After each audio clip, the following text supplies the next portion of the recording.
There will now be a moment of silence and meditation.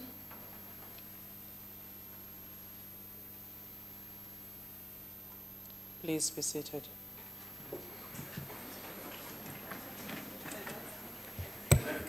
The Secretary will read the order of the day.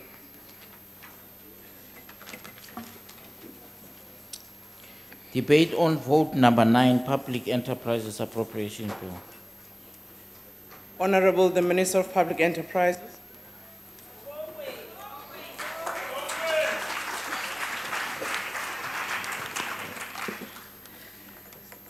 Thank you very much, Honourable Chairperson.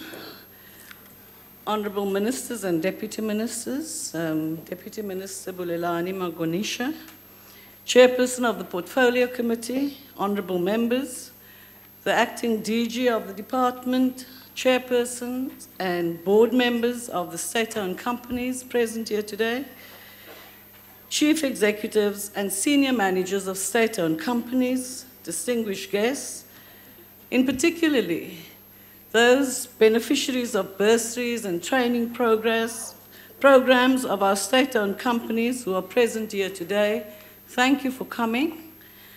Ladies and gentlemen, the Department of Public Enterprise is somewhat unusual. It does not deliver services directly to citizens or private companies. However, its work, when executed effectively, has a profound positive impact on the quality of life of all our citizens, businesses, and the economy as a whole. Formerly, the sole purpose of this department was to assist the minister to play certain roles as the designated representative of government in relation to Eskom, Transnet, Denel, South African Express, Safcol, Alexco, and the Pebblebed Modular Reactor Company. For periods in the past fiscal year, this included SAA and Broadband Infraco. In supporting me, the department plays a great number of strategic and supportive roles in relation to the companies, but also in respect of the development and coordination of national policy and strategy in the economic sectors in which the companies operate. Chairperson, in recent times, it has also fallen to the department and myself to play a leading role in relation to the development of policy and standards for all of the more than 700 state-owned entities. At its February 2015 Lekgotla, the Cabinet took a number of resolutions on implementing key aspects of the report of the Presidential Review Committee on State-Owned Entities.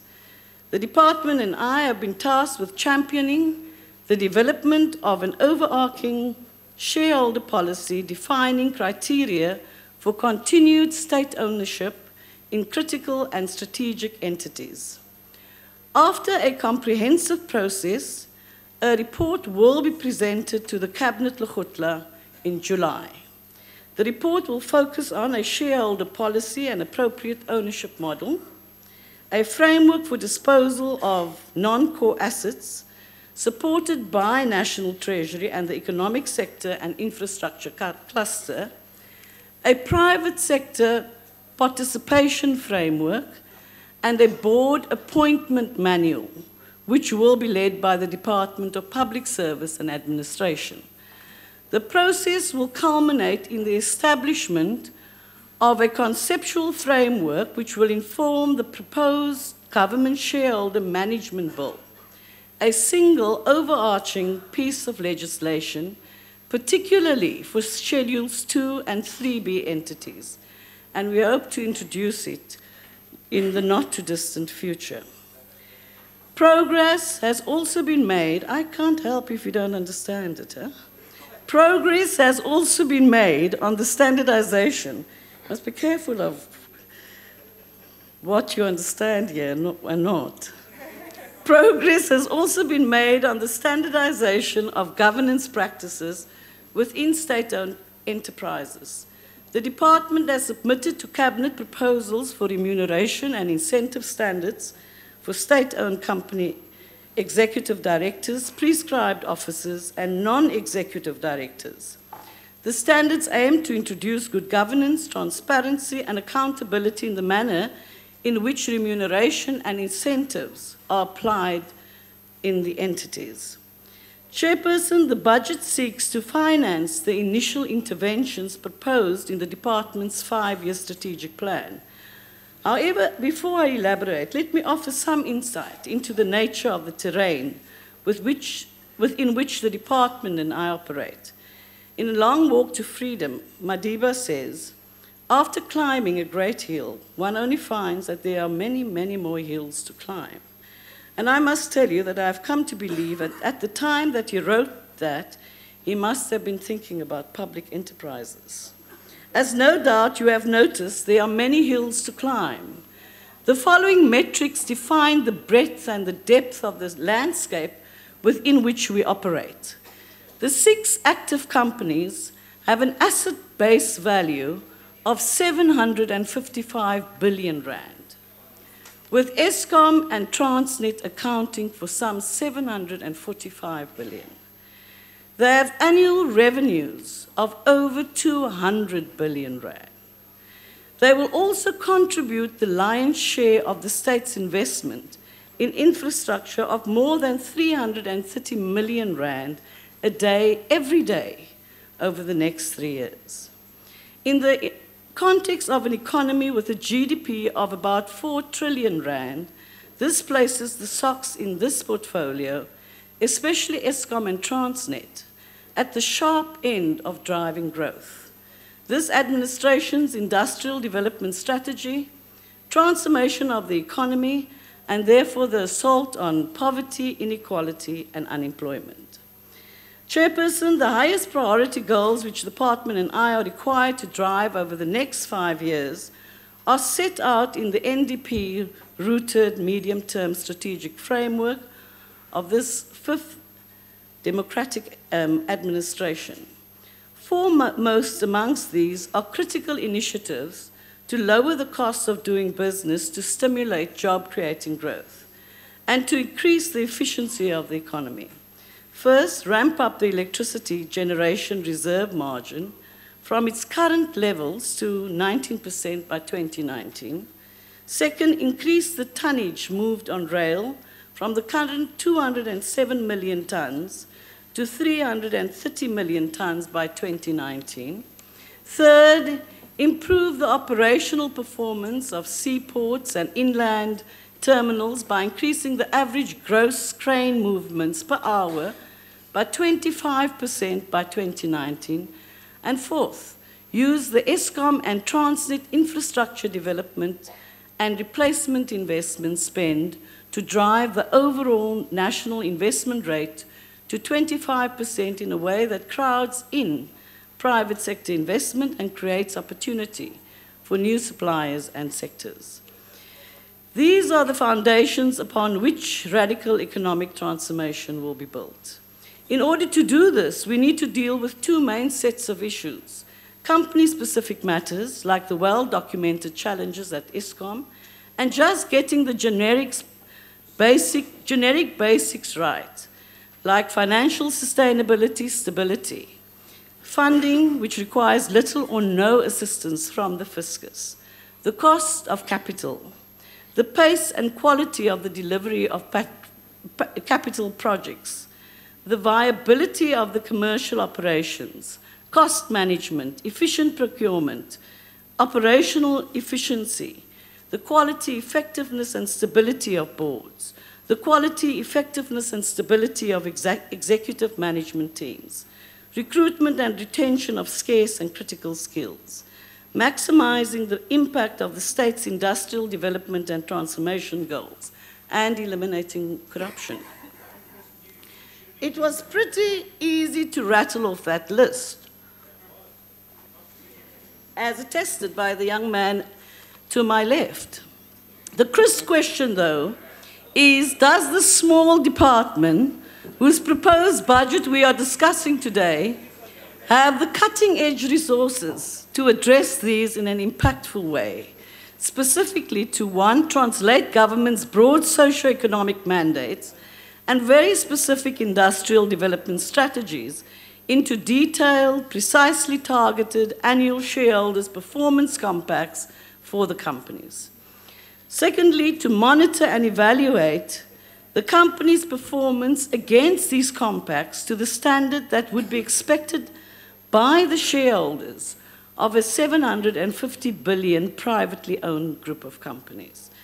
Thirdly, interpret and understand the company's performance within the context of a global business environment which changes frequently, sometimes dramatically, and needs rapid responses by the shareholder.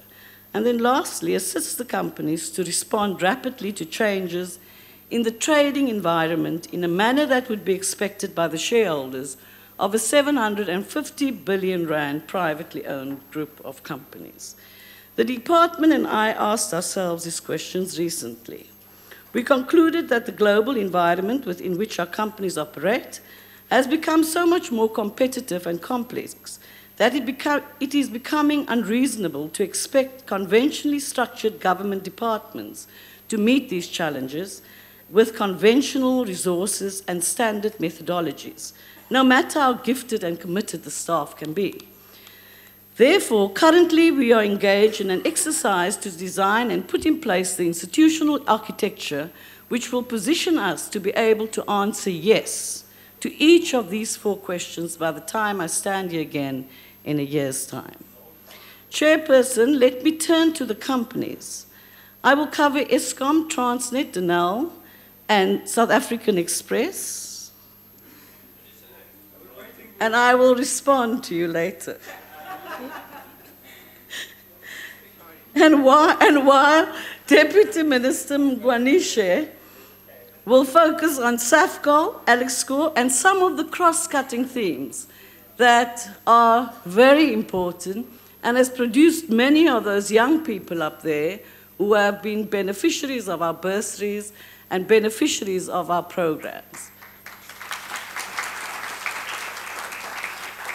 Given the frequency with which I report to the nation on day-to-day developments at Eskom, and given the frequency with which Eskom reports to Parliament's committees, I'm going to focus on the broader issues. First, I would like to touch on some important achievements which seem to have been lost in the avalanche of publicity about other matters in Eskom. A year ago, I backed Eskom's promise that Medupi Unit 6 would be delivering its full capacity of about 800 megawatts by mid-2015.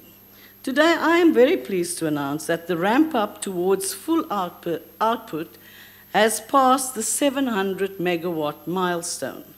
When fully operational by the end of June 2015 as promised, it will deliver the equivalent of more than 40% of the output of the Koeberg nuclear power plant. So, Acting CEO, please extend my gratitude to everyone in the Medupi team who made this possible. On the subject of Koeberg, the scheduled 3-month maintenance of Unit 1 is well on track and is scheduled to bring more than 900 megawatts back to service by the end of this month. Remember, I told you a while ago that it was going off for maintenance. In December 2014, Eskom successfully completed the construction of the 100-megawatt Serra wind farm near Koekenaap on the west coast. What pleased me most was that the project was delivered ahead of schedule and within budget. So again, a huge thank you to the Serra wind farm team. An additional 160,000 households were connected to the grid, improving the lives of about 800,000 citizens and contributing to government's objective of universal access since I last spoke to you in the House. 160,000 more households have access to electricity. Eskom also successfully, when you are able to just switch the light on every day of your life since you were born, you don't understand what it means for 160,000 families to have access to electricity immediately when they switch the light on. 800,000 more Honourable citizens Minister. have Honourable access Minister. to electricity. If you can just take your seat. Sorry. On behalf of the Minister, I would like to welcome all the guests of the Minister and now, since we are in Parliament, the guests of Parliament. But unfortunately, the rules of Parliament does not allow our guests to participate in the business of the House, such as clapping hands, such as showing gestures, that might mean dissatisfaction or excitement. So I just want to say I'm sorry for that. I know some of you are very happy on this budget debate, but the rules of the House don't allow us that you do that. Sorry, Minister, if you can continue. Thank you very much, Chairperson. I'm glad Honourable Shivambu didn't raise a point of order there. Don't want to give him any more speaking time. Eskom also successfully completed the construction of 315 kilometers of transmission lines, most of this to serve Medupi and Kusile. The new substations in Vuyani in the Eastern Cape and Gumeni in Mpumalanga will change the lives of those currently without connections in those areas. In the year ahead, over and above addressing all the administrative basics which I listed earlier, the leadership of Eskom needs to accelerate the completion of the build program with improved project management and contracting. Increase the generation capacity of the existing fleet, re-establish a responsible maintenance regime that cannot change. Eliminate the need for load shedding by all other means as well. Develop a sustainable funding model. Reduce the cost of primary energy, currently at close to 60% of revenue, fill critical vacancies, bring far greater reliability to load shedding schedules to allow consumers to plan effectively, act timelessly to stave off the so-called coal cliff, address very demanding environmental compliance obligations, and do everything possible to win back the confidence of citizens, business, financial markets, international and domestic investors and staff. While I'm speaking primarily to the leadership of Eskom, achieving this will require strong government support and contribution by other departments, agencies and the regulator. Once again, I would like to use this opportunity to thank all citizens and businesses for their patience in dealing with the inconveniences which are part of load shedding. I would also like to thank those who have come forward with proposals to offer new capacity, especially through cogeneration. We signed up at the end of March 879 megawatts of cogeneration. As matters stand now, I believe that it will require at least 2 to 3 more years of dedicated work by a number of players to restore electricity supply security. The good news is, though, that it is possible to turn around the supertanker and set it on a long-term positive trajectory. Chairperson, I would like to touch briefly, you just have to live in the Western Cape where I do, and then you'll know. I would like to touch, I was born here, I would like to touch briefly on the forecast of Transnet's performance over the 2014-2015 fiscal year. On the freight rail side, Transnet is expected to have moved approximately 225 million tons, a 7% year-on-year volume growth. Container volumes for the 2014-15 financial year are likely to be slightly below target at approximately 4.6 million 20-foot equivalent units. Transnet Pipelines is expected to achieve the 2014-15 volume target of 16.7 billion litres. Among the major achievements in the last fiscal year were the successful completion of the expansion of the City Deep inland terminal from 400,000 20-foot equivalent units capacity to 800,000 a year. Further work is underway to upgrade the Cascon terminal to create additional capacity of 300,000 20-foot equivalent units. Transnet took delivery of the last 85 locomotives, which were assembled at its facilities in Kuduspoort, providing a huge boost to local manufacturing companies and increasing the engineering manufacturing capacity of the economy. Most of these locomotives have been deployed in the current manganese export line from the Northern Cape to Port Elizabeth, and this has resulted in a 28% improvement in train cycle times. The company received approval to procure 100 locomotives to be deployed on the coal export line and will allow it to cascade an additional 125 locomotives from the current coal line fleet to the general freight business. It also received approval for a project to increase manganese export capacity from 7 million tons a year to 16 million tons. During this fiscal year, the department and I expect the general freight business volumes to increase by 18%, given that about half of Transnet's market demand strategy, capital investments, has been located in this area. The department and Transnet will also be working closely to ensure that the key operation Phakisa projects, for which the department and companies are responsible, materialize on time. These are the Saldanha Bay rig repair facility, the Mosgas Quay, and the Richards Bay floating dock installation. Chairperson, Denel continues to show a pleasing improvement in financial performance. Over 50% of revenue was derived from its international business. The order book stands at over 33 billion rand. Revenue is expected to exceed 5.5 billion rand. Preliminary numbers suggest more than 200 million in net profit after tax. Well done to Denel.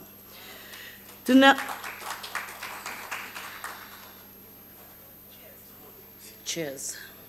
Denel Aerostructures is on course to achieve break-even in the next fiscal year. Denel's cash facilities improved on a scale which allows the company to mitigate against any liquidity risk. In addition, banks have also granted Denel 10 billion rand in facilities on the strength of the company's balance sheet. That is music to my ears and should be to yours.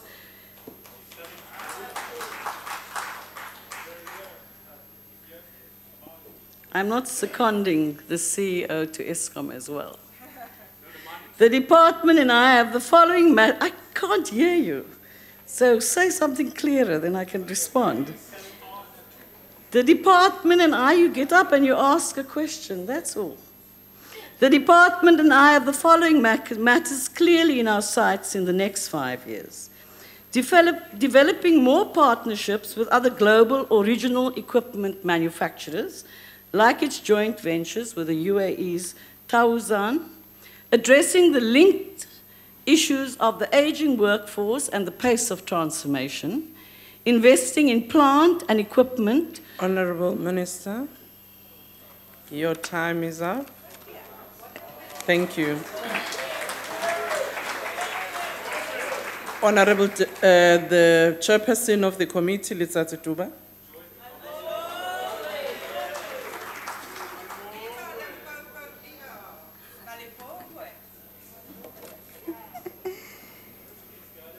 Thank you very much, Chairperson of the session, Minister of Public Enterprises, the Deputy Minister of Public Enterprises, Ministers and Deputy Ministers which are here, Honorable Members of Parliament, Acting Director General in the Department, and the officials, distinguished guests, and fellow South Africans. Chairperson, I rise on behalf of the African National Congress to support the budget vote number 9 presented by the Minister of Public Enterprises, Honorable Lynn Brown.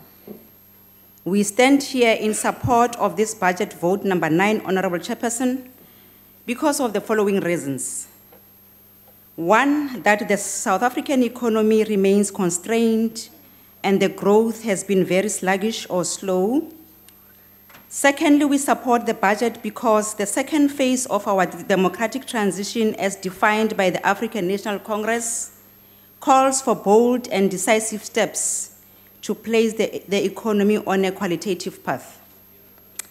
We also support this budget, Honorable Chair, because addressing the triple challenges of inequalities, the poverty, and unemployment remain a priority of the ANC-led government. We also support this budget, Honorable Chair, because the rollout of the NDP, the implementation and coordination of economic cluster departments and the state-owned companies is of utmost importance.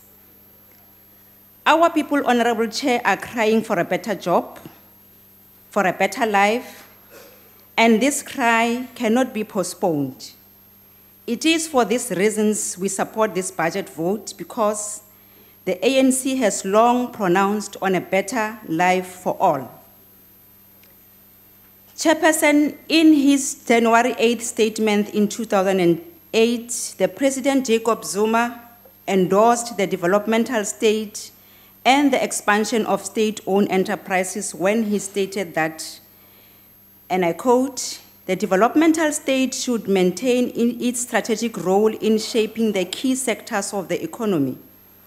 This means that we need to strengthen the role of state-owned enterprises and the agencies in advancing our overarching industrial policy and economic transformation objectives," close quotes.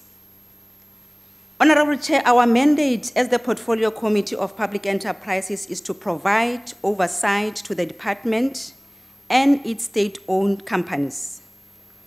This is done through constant engagement with the department on issues of policy alignment and implementation to ensure that the state-owned companies are indeed commercially viable and are focused in discharging their developmental mandate.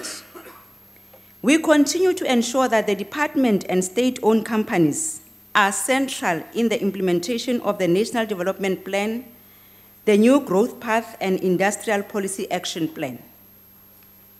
State-owned companies within the department's portfolio, Chairperson, form the cornerstone of the economy, and their capacity must be strategically utilized to support the delivery of the National Development Plan outcomes. The Department of Public Enterprises is at the core of delivery of the 9-point plan for economic recovery as outlined by the President.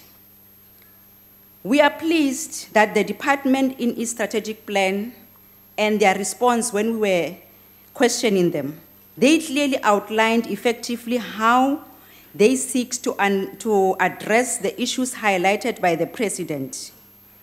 We urge the state-owned companies to do likewise. Chairperson, the Government Shareholder Management Bill is fundamental in the definition and communication of a consistent strategy, the enhancement of governance policies and practices, the setting of performance criteria, and access to adequate funding for the state-owned companies. In this regard, Honorable Chair, the committee urged the department, Honorable Minister, to initiate this process, and I'm glad you said the process is on and it will be concluded soon. And we also want to urge the department to critically look into the recommendations as proposed by the Presidential Review Committee on State-Owned Entities and how should you accommodate them. The shareholder compact remains effective tools to performance management in SOEs. We urge the department to enhance the mechanisms in which it brings state-owned companies to account. This requires appropriate strategic planning and performance management. It is imperative, Chair, for the corporate plans to include strategic objectives and outcomes agreed upon by the Minister in the Shareholders' Compact or in key performance indicators for assessing the the performance and the delivery of the desired outcomes and objectives in line with the Treasury regulations. Good corporate governance is critical, Honorable Chair, for the success of the state-owned enterprises. Ongoing monitoring and supervision must be undertaken to enable state-owned companies to improve on their audit outcomes, also to improve on their financial reporting and compliance with the laws and regulations. We also want to urge the Department, Honorable Minister, to confirm critical posts in its structure and that of the state-owned enterprises. The committee is pleased with the continuation of clean audit status of the department, and improvement is expected in all the entities. We commend Denel and Transnet for their outstanding audit outcomes. We would like to see this best practice shared in all the entities.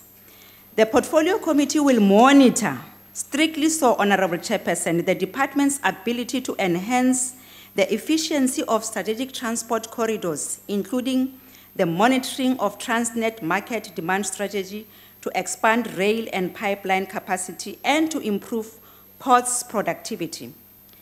We will provide oversight to the department in order to assess the shareholder compacts with Transnet on improving efficiency on capital projects. We will continue, Honorable Chair, to assess the implementation of Operation Phakisa, which seeks to facilitate economic growth through optimization of available land and sea space and new business initiatives. This will be viewed in line with the Transnet initiatives in the Port of Saldanha. The Minister has spoke about it, to establish an oil and gas marine repair, engineering and logistics service complexes, and also the up and midstream exploration and production of oil and gas in that sector.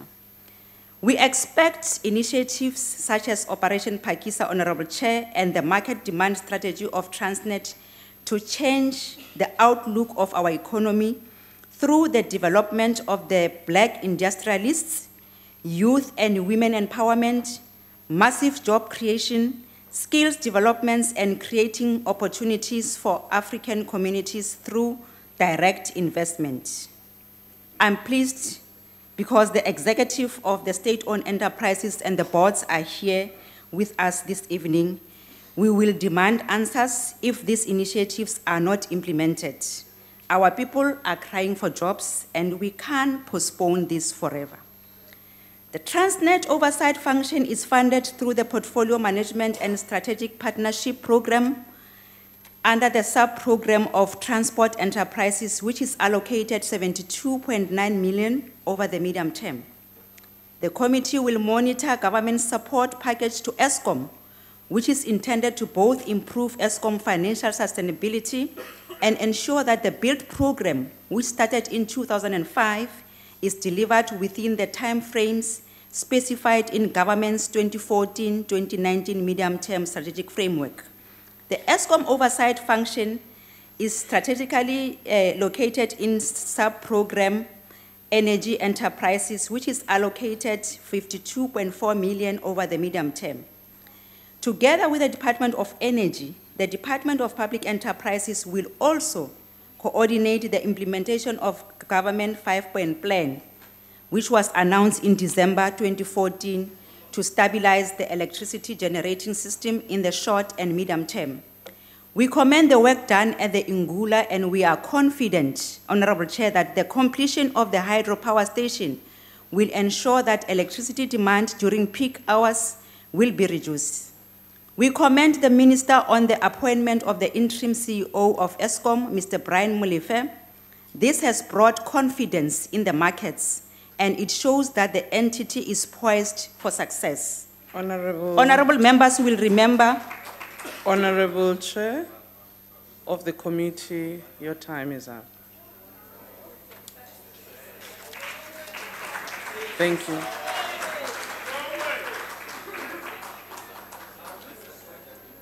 I must thank Honorable Breitenberg for assisting the chair here by pinching the ears of two members who were troubling me.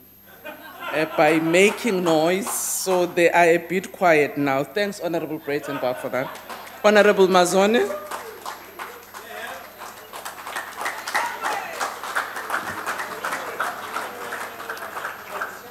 Chairperson, Minister Brown, Deputy Minister, members of the Portfolio Committee for Public Enterprises, and ladies and gentlemen. It is a sad, sad day when you have to hold your breath that the lights in the National Assembly chamber stay on long enough for your budget debate to happen in the light. However, this is a reality that we as South Africans now experience on a daily basis. In our debate of national importance, Minister Brown thought it appropriate, even though it wasn't, to call me a sour mouth because I had complained about the state of affairs in our country's electricity supply. Well, Chairperson, Minister Brown better have mince at hand because this sour mouth is about to tell some home truths. The current state of the South African electricity situation can only be described as one of chaos. The electricity crisis can be attributed in a large part to Eskom's insufficient generating capacity, the never-ending delays in completing its new build program, the lack of proper and regular maintenance of its existing plants, a lack of competence in the management of the utility, as well as insufficient political will to address the issue of the prioritization of political imperatives over the technical imperatives of the utility.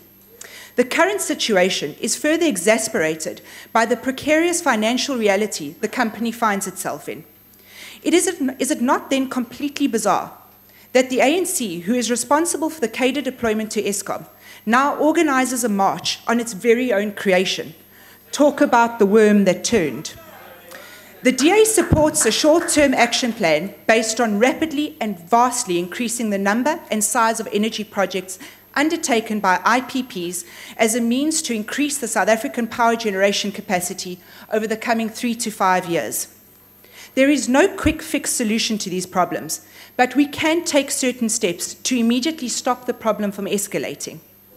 These include ending the complete state monopoly control of the electricity industry by putting a stop to the Minister of Energy's sole determination of what technology is built and who gets to build it, and in passing the long overdue independent system and market operator, ISMO. The ISMO bill would essentially remove the operation of the transmission grid from Eskom and place it into a separate state-owned entity. Second, the government must make its intention clear as to when it will release the Integrated Resource Plan 2015.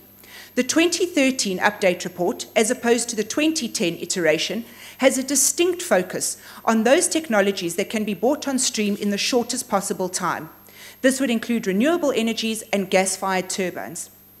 Government must urgently publish the gas utilization master plan as to give clarity to the market as to what investments into the gas sector are being made and contemplated, and similarly give policy certainty over mining property rights. The use of liquefied gas must be fast-tracked as gas turbines can be brought on stream within a few years. The government must exhibit a strong, unwavering political will in the fast-tracking of the Medupi and Kusile projects. This is absolutely essential. Investigations need to be undertaken with regard to procurement processes for diesel and coal. A number of questions have been raised regarding the procurement process that Eskom uses when buying diesel and fuel for its turbines. A transparent procurement process is vital to ensure that middlemen benefiting from dubious tenders do not enrich themselves at the cost of the consumer. The government must urgently implement as an appropriate subsidy scheme for embedded generation so as to promote its uptake at both commercial and residential levels. The government must ensure that Eskom provides a detailed report on the backlog maintenance of all its power plants, as well as instituting international best practice at a number of areas. A rational explanation needs to be provided as to the salaries and bonuses which have been paid to Eskom officials.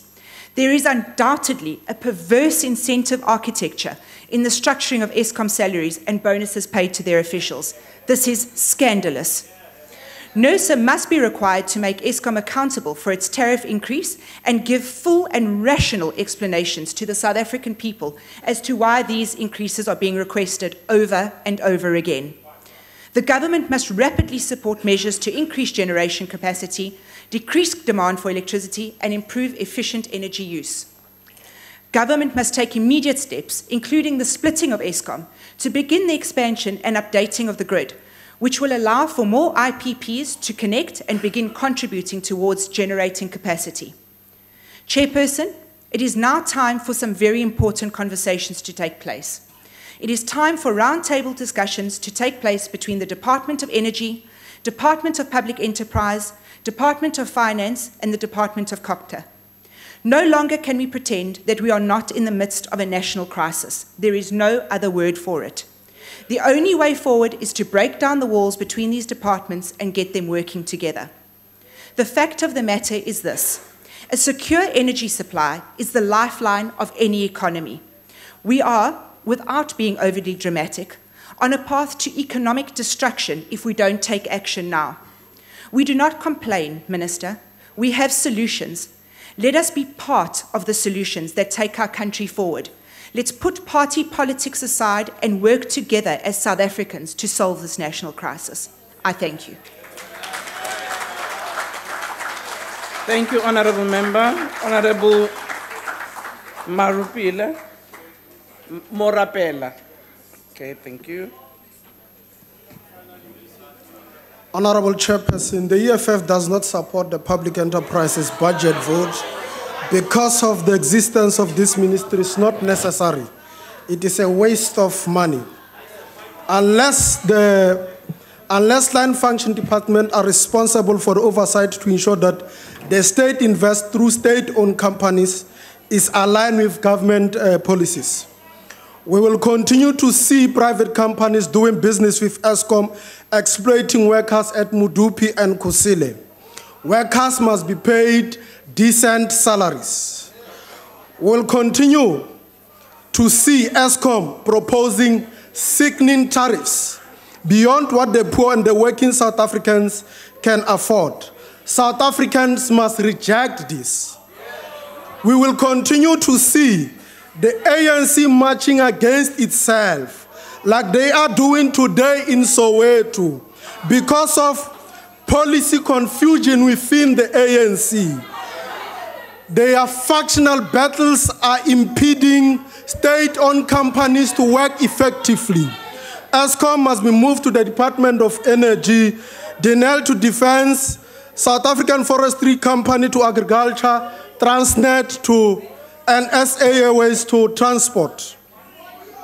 When state-owned companies are in line with land departments for policy guidance, then you can be able, Minister, to create a state-owned asset supervision and administration commission for proper coordination and coherent contribution to state investment, following in the footsteps of the second biggest economy, your friend China. We are not telling you something new, Minister. Broadband in Franco to be moved to telecommunication, which was, by the way, a correct move to do, Minister. We are not sure about the rationale to move SAA to National Treasury instead of transport. But we know there is a lot of confusion in your party. We are not surprised about that. We can really excuse you. Otherwise, what we have in this ministry is a ministry of a special ministry to appoint and disband boards.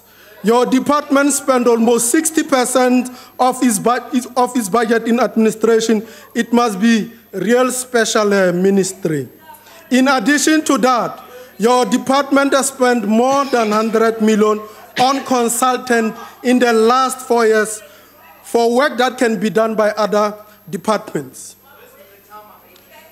Honorable Chair, we must never underestimate the role of the state-owned companies if we are serious about industrialization.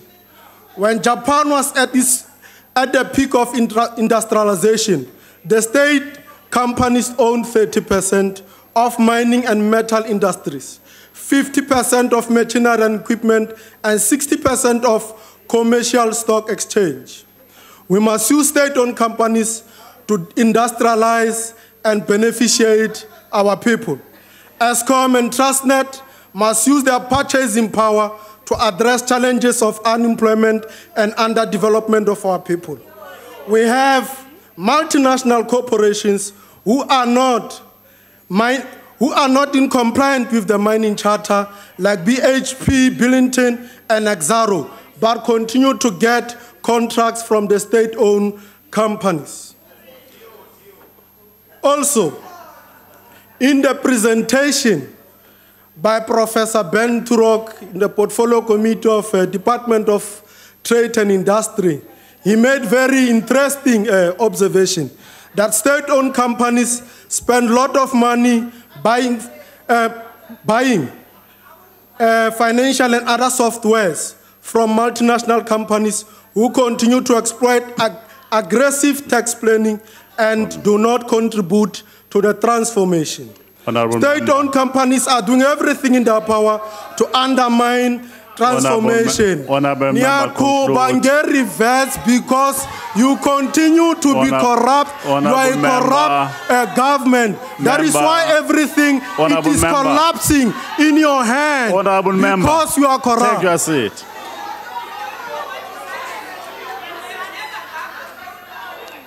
Honorable Luyenga.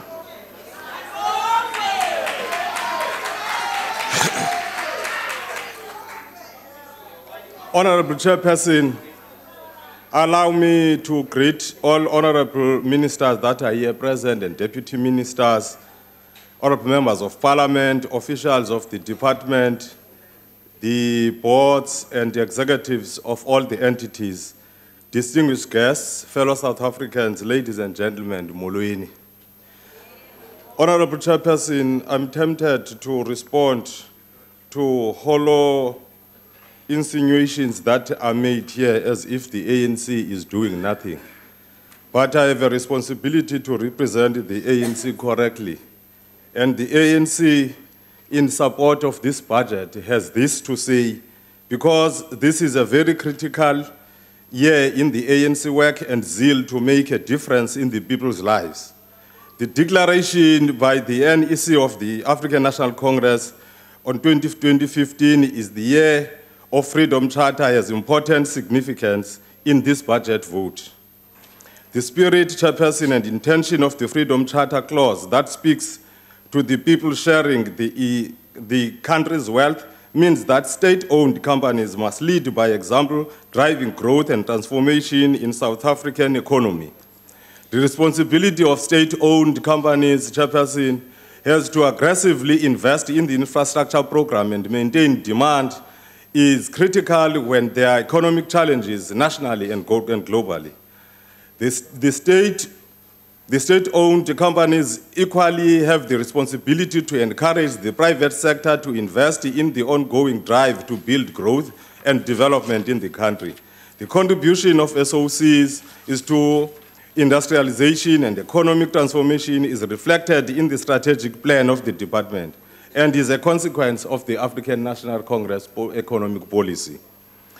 Chairperson, the October 2012 Transformation Dialogue began the process in the development of transformation framework and guidelines for SOCs. Whilst progress is always uneven, we can confidently say progress has been achieved. With regards to the airline sector, as a direct result of undercapitalized and operating with aging fleet within a highly competitive trading environment, this has a direct impact upon operational profits and a challenge to achieve financial targets. Honorable Chairperson, globally airlines experience challenges including reduced profit margins, passenger demand and increased airport charges, currency exchange rate and increased airport operations and fuel costs. The cost reduction strategy that the airline stakeholders agreed to will bear fruits. The turnover increase by 11.5% is welcomed. An overall reduction of 30% in cargo handling due to contracting challenges and fraud requires serious attention, Honorable Minister. The passenger revenue growth in both domestic and regional routes indicates a clear room for further growth.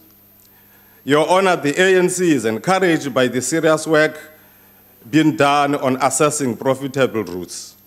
The cadet program must be welcomed and acknowledged as progress in skills development. 68% black, 38% females, over 20% black pilots via the cadet pilot program has been achieved, with 61% black technicians trained and graduated. The cadet program is a real incubator for aviation critical skills, with over 150 pilots, 250 technicians, and 100 learnerships being recorded. The ANC further calls upon all stakeholders to mobilize all expertise, efforts at their disposal from their diverse backgrounds, and be patriotic enough in collectively taking forward the airline sector. On Transnet, the African National Congress has this to say: during the period 2004 to 5, Transnet embarked on a 4-point turnaround strategy as a direct result of complex performance, unfocused and inefficient business structures, weak governance, low morale, and lack of capital investment and high gearing. The four focal points included: 1, business re-engineering; on operational strategy, strengthening balance sheet; on disposal of non-core business assets and reduction of liabilities; establishing strong governance structures and implementing proper risk management; human capital development. Your Honor, that has actually doubled operational profits, listen, from 4.7 billion to 8.5 billion.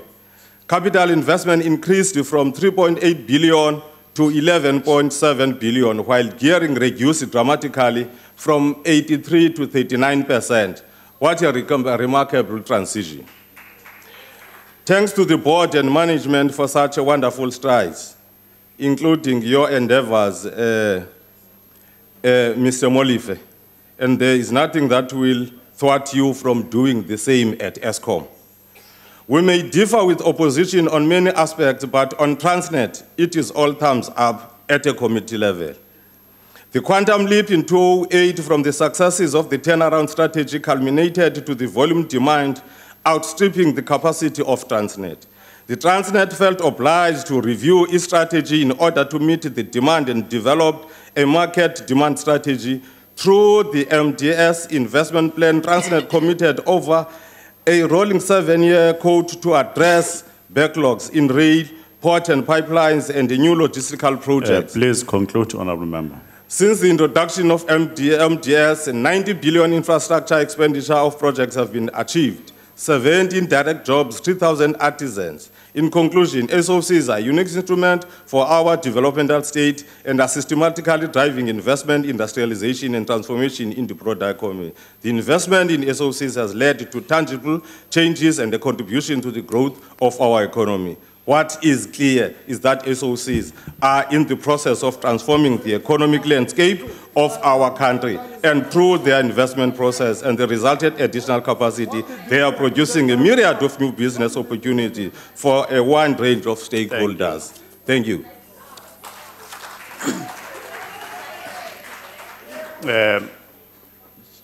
Just avoid the temptation to tell us what time is. No, I said, I said he must conclude, but there's time on that. I'm not sure what you want to do. Really, I'm not sure. If you want to come here, you can come. Honorable Seat. Honorable Seat. No problem, Chair. We can come and take that seat and take over the chairing because we are not focused. Honorable Seat. Sit down, sit down, sit down, sit down, sit down, sit down.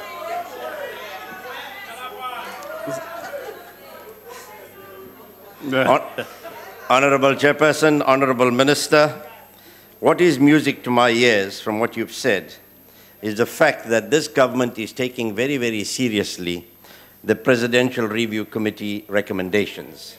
I really thought that these were put away in file 13 and would be forgotten like many other initiatives that were presented to us in the past 20 years. But I think it's interesting to note that in considering the PRC recommendations, Honorable Minister, one would be looking at overarching policy that would govern the way SOEs operate moving forward. I think many of us in this House, except for those of us who read the Presidential Review Committee, would have realized that there are something like 700, which you mentioned, SOEs, in municipalities, provinces, and he had national departments. And certainly, there needs to be some coordinated way in ensuring that they are managed properly. Now, one of the areas that I think we need to look at, and I hope it will arise from these recommendations, Madam Minister, through you, Honourable Chair, is this arm's length approach that we have with SOEs. Now, one understands, because of governance models at the moment, that one has to have this arm's length approach, and a minister and a department cannot directly interfere in an SOE because there are boards. But that is not helping us, because when we look at the number of SOEs that are failing us, it requires serious intervention by government. And it's not government's intervention only, it's government's intervention on behalf of the taxpayers. We own these SOEs. So government has a responsibility to intervene directly. So I hope that this arm's length approach that we have is something that we can put behind us as we move forward. You know, Honourable Chairperson, the Honourable Minister mentioned some of the successful SOEs we have. And yes, we give credit to Denel, we give credit to Transnet and some of the other SOEs. But really, when you look at South African Express, who yesterday announced a 206 million rand net loss in the 2013 financial year, it doesn't fill us with hope. And whilst we are told that it's because of undercapitalization and other reasons, we still need to grapple with these problems moving forward and show to the public out there that we have confidence in these SOEs carrying out their mandate to be profitable in the long run and not run at a loss all the time. You know, some of these SOEs, Honourable Chairperson, think that government is an ATM. And whenever they need a bailout, they come to this ATM government and they just withdraw. You know, it's like having an uncle in the furniture business. I think you've heard about that. And we cannot allow that to go on forever and forever. Now, turning to the Hardy Annual of Eskom. Honourable Minister, I don't want to speak about what Eskom can do and shouldn't do. That's left to the Energy Portfolio Committee. But seriously, we need to know, where are we with this Commission of Inquiry? It's months now that the CEO, who was, by the way, your very trusted DG in this department, he was suspended together with 3 other senior people. Where are we at this moment in time? We've been given understand that the terms of reference has been finalized, but maybe you can tell us. And when is this inquiry going to be complete? Or is it going to be another inquiry where we are going to call off the inquiry and then have golden handshakes and things like that and tell the people, bye-bye, thank you, you've done well. So that's something that we've got to look at. I'm very pleased that NESA did not positively consider the request for an additional 12 or so % increase yesterday. And they're going to hold public participation meetings all over. But it is cold comfort, because we must certainly resist any move to bring the increase of electricity to 25% in this year. It is just not affordable for the man in the street. Soweto has already started their protest, and we don't want to have another Soweto uprising, because I think what the people of Sowetans are doing is expressing what everybody else Please conclude. Yeah. Madam Honourable Chairperson, we will support this budget vote to the extent that your department has a role to play over oversight, whether there is a need for the department to continue in the medium to long term, and whether some of these SOEs should fall under their mother departments, is a debate for another day. Thank you very much. Thank you. The Honourable Deputy Minister, Honourable Ganesh.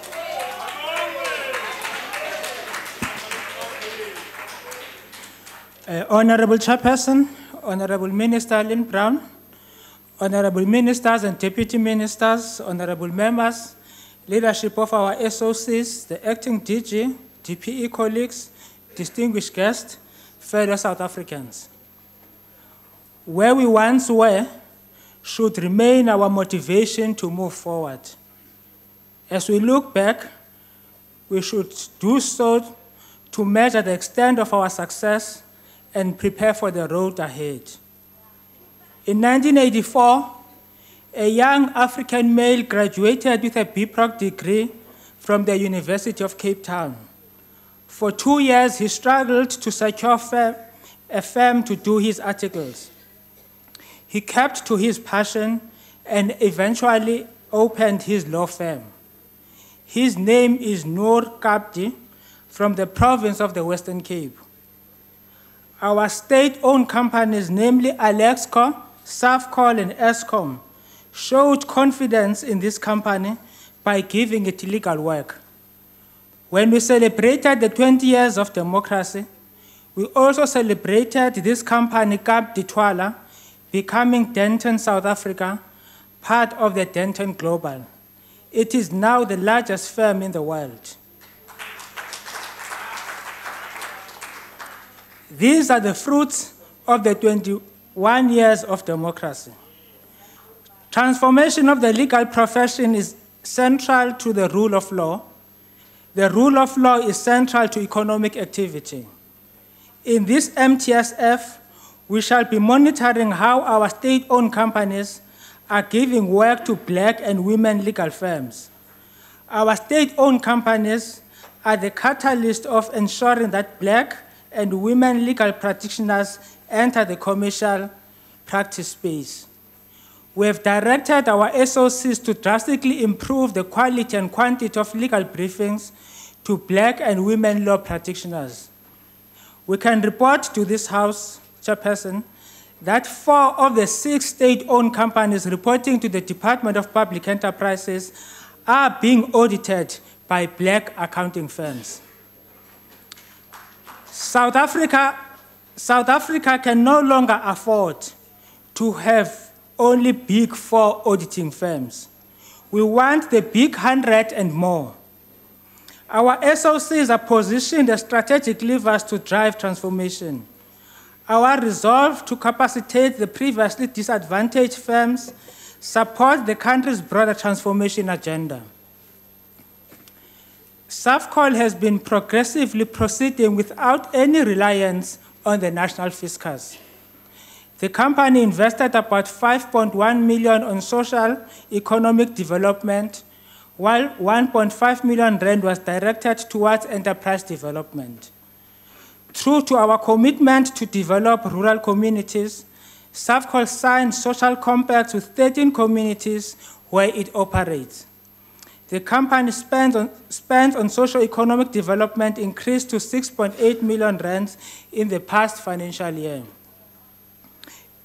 In developing communities, the company has been directed to ensure increase in the development of skills in research and development, to procure inputs and contract forest services from Black-owned enterprises, to do skills development programs for local communities, and to do enterprise development projects.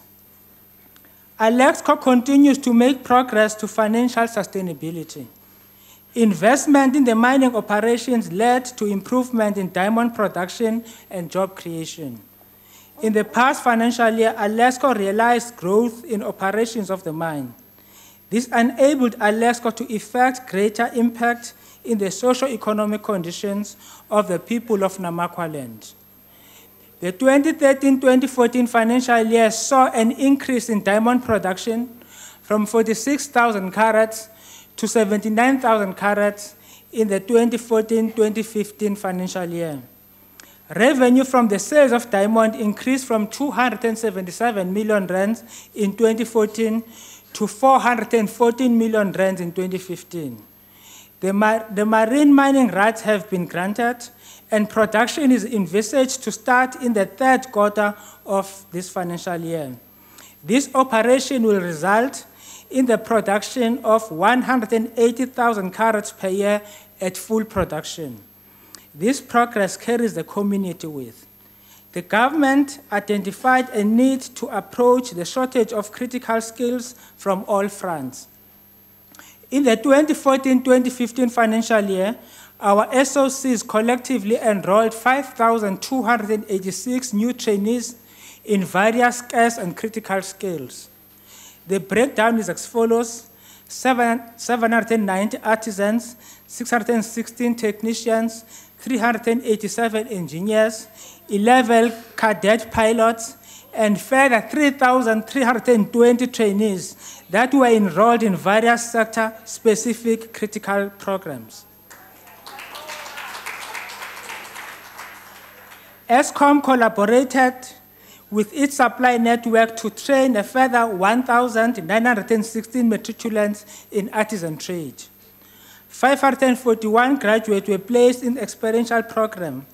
The 2015-2016 financial year will see a collective enrollment of 5,776 trainees in various skills. The targeted beneficiaries are the young people. Where we once were, Africans in particular were barred from receiving this type of training. As Verwoerd once said, and I quote, what is the use of teaching a Bantu child maths and science? Where is he going to use it? Close quote. Our answer to Dr. Verwoerd and his followers is to go to Transnet, Denel, Eskom, South African Express, South African Forestry Company, and Alexco. Agbare voorzitter. Honorable Deputy Minister, take your seat. Honorable Groenewald. Agbare voorzitter, ek wil vir die agbare adjunkminister vra of hy bereid is om 'n vraag te vat. The Honorable Deputy Minister, do you take a question? After I finish my speech. After. Go to South African Express, South African Forestry Company, and Alexco. You will see what South Africans do with maths and science. The Memorandum of Understanding signed with the Department of Higher Education has seen Denel receiving 58 million to train 197 artisan trainees. Eskom received 174 million to train 1,250 artisan trainees. We are responding to the NDP's call to increase the artisan pool.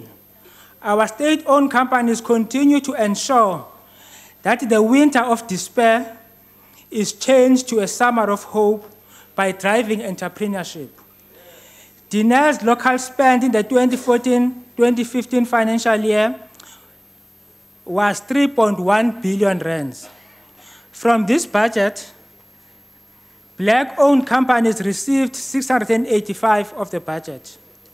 Black women-owned companies received 251. Black youth companies took 29 million. A further 114 companies received support to an amount of 17.3 million through the enterprise supply development interventions. Transnet spent over 43 billion on local content in the last financial year. 9 billion was spent on black-owned companies, 4 billion on women-owned companies, while 748 million was directed to black youth and companies with people with disabilities. Eskom spent an amount of 102 billion in line with the BEEE requirements. We have placed a lot of emphasis on CSI collaboration. Moving beyond our relationship with Tata Africa, we are in discussion with MTN and Nedbank to foster collaboration of our CSI spend. We believe that public-private partnership will contribute in achieving government's developmental objective. In education, we have connected more schools to the telematics system. The Transnet School of Excellence registered a 93% pass rate in grade 12, with 35% obtaining exemptions. Eskom's annual expo continues to provide a platform to thousands of young learners to demonstrate their innovation in the field of science, technology, and mathematics. Where we once were, rural people did not matter. Under our ANC-led government, rural development is a priority. The Eskom's infrastructure development program funded infrastructure improvement of schools in rural areas of Northwest, KwaZulu-Natal, and Limpopo province. Denel and Safcol have spent about 3.2 million supporting rural schools in Limpopo, Mpumalanga, and KZN. On health, to date, Eskom's mobile health clinics have had an impact to 2,900 people in 37 schools in rural areas. By June 2015, the number is expected to increase to 5,000. Transnet is committed to a comprehensive primary health care.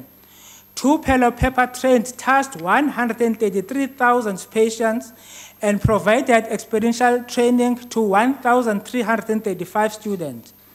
The state-owned companies continue to support disadvantaged communities through their teenage health program.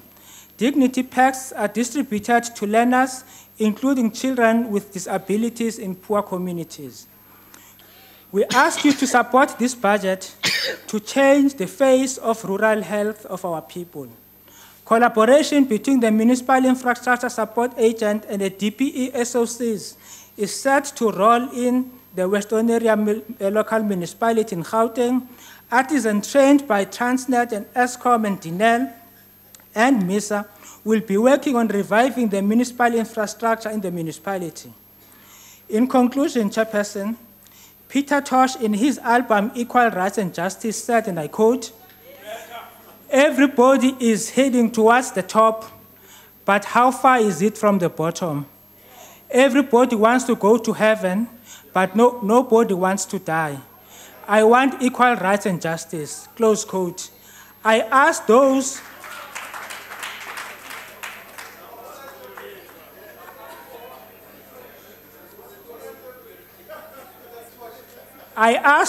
who know how far is it from the bottom, but wanting to go to the top, those who want equal rights and justice, to support this budget vote, and I thank you.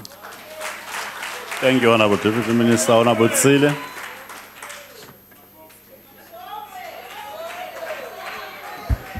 Honorable Chair, before he speaks, I wanted to get clarity. Did he just quote Peter Tosh? Just for clarity purposes. I mean, Honorable Shibambo. It's always preferable for you, before you stand up, you cite the rule.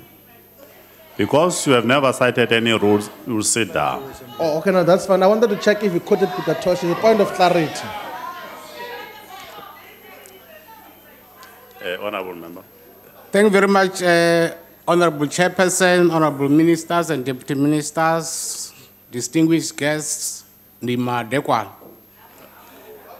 I am indeed privileged to be one of the participants in the debate on Vote 9 of the Department of Public Enterprises on behalf of the African National Congress. We really appreciate the department's commitment to assist the state-owned companies in the acceleration of economic growth, employment creation, and the reduction of inequality substantially as a way of achieving the United Nations Millennium Development Goals, of which South Africa is a signatory. A lot of progress has been done, Chairperson, in that regard, and I would like to focus largely on SAFCOL and Alexco. SAFCOL has the potential to partner with business in agroforestry, timber frame structures, and forestry manufacturing, which has been recognized by the Industrial Policy Action Plan to be very key in terms of benefits for rural communities. A furniture manufacturing training project has been initiated with over 1,400 people trained to date.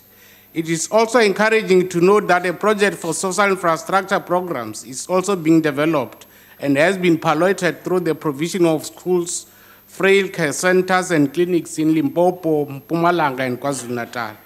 Its management of the plantation is the best in the country. That's why the company has generated a profit of 51 million rand, which includes dividends of 41.8 million rand from associated companies. And that has increased its reserves by 45% to 222 million rand. However, 61% of the land it operates in is subject to land claims, which is a worrying factor as it hampers its long-term planning. As the ANC, we are pleased by the engagement going on between the Department of Public Enterprises and the Department of Rural Development and Land Reform, which are made at ensuring the speedy processing of those land claims. The fact that it has not received any capital injection from government is an indication that it is financially sustainable and has the potential to grow.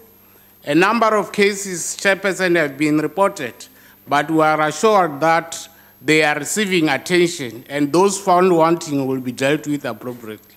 As the portfolio committee will be following these cases with keen interest to ensure that indeed those responsible are held accountable. Chairperson, Alexco, on the other hand, is in the process of reviewing its strategy to enhance financial sustainability and also to oversee the implementation of the Rustafel deed of settlement, which resulted in the establishment of a formal township in Alexander Bay. We would like to call upon the Department of Public Enterprises to move with speed in the signing of the transfer agreement of the township with the community. For the first time in 12 years, land-based mining is taking place through investment in a 60 million rand diamond processing plant, resulting in 230 jobs being created. And most of the employees come from the 4 townships the beneficiaries originated from. Another positive development, Chairperson, is the SOC's net profit of 237 million rand as compared to the 4.7 million rand it achieved in 2013. The ANC is committed to clean governance and corruption-free society. Hence, the company has a fraud hotline facility, which is operational to report fraudulent, corrupt, and unethical conduct as and when it arises. With regard to transformation, Electsco has made sufficient progress in improving its equity status, in that 60% of the top management is constituted by African females. Surely that is a good story. Honorable Chairperson, the need for the intensification of oversight over the state-owned entities by the shareholder cannot be overemphasized. And equally, performance and consequence management will have to be introduced for the executives and state-owned companies that do not achieve their key performance targets. Honorable Chairperson, allow me to address some of the honorable members of this House. I would like to remind you that some of you, your policies have been rejected by 94% of the electorates of this country, and instead gave the African National Congress overwhelming mandate with 62% to govern, and it will never be apologetic. They said with a big no that we don't want to associate ourselves with what you believe in. As I said, I'm just reminding you, because sometime you come here and become excited because people are watching you on TV at home. To honorable members on my left, I must warn you that even if you can embark on a rent a black leader campaign using the my monies of this world, you must know that our people are clever, and know you will always remain the very democratic alliance of yesterday. You will never succeed in playing with the minds of our people. Mbongola na hoya ambazwaroko kana Honorable member, please take your seat. Take your seat. Chairperson, two things. Is it parliamentary to refer to the leader of the official opposition as Renta Black?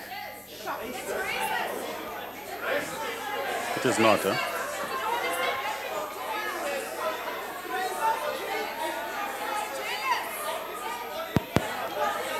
Well, honorable members, honorable members. Well, my request, honorable members, is just when the honorable members stand up to raise whatever point, just cite the rule. Just cite the rule. Otherwise, all of us, we are going to be raising points after points and after points. But my understanding that the member didn't mention any specific member. He never specified any specific member.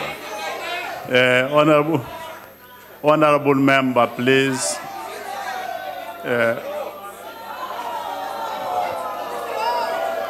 Honorable member, please take the seat. Please take the seat. Okay. Honorable Chairperson. Honorable Chairperson. No. Chair, but these microphones are switched off elsewhere. What's happening? Honorable Shibam. Yes? Just take your seat. Just take your seat. There's an honorable member at the back who have raised his But you hand. must please come back to note us because we want to raise on a point of order. No, that's fine. Sure. I'll come to Honorable Melder. Thank you, Honorable Chairperson. I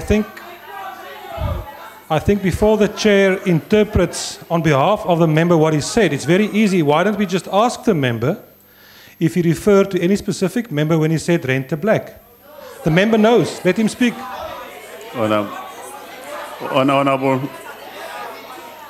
Honorable Kyla. Thank you, Chairperson. I rise on the rule that refers to impugning the integrity of a member of this House.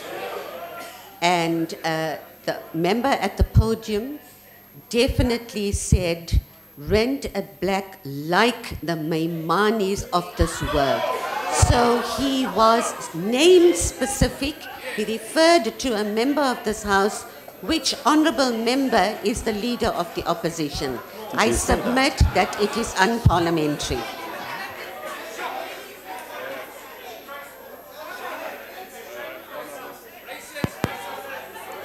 Honorable member, please, just honorable members, all of you, just bear in mind that we must moderate whatever we are saying, because it doesn't contribute to any form of debate. Honorable Sila, please, honorable member, Honorable just Chair. withdraw that one. Chair. Honorable Chair. But I'm calling the member to withdraw. Please withdraw. Honorable member. I withdraw. You will. It's just. Honorable Chair. But, honorable member, take your seat.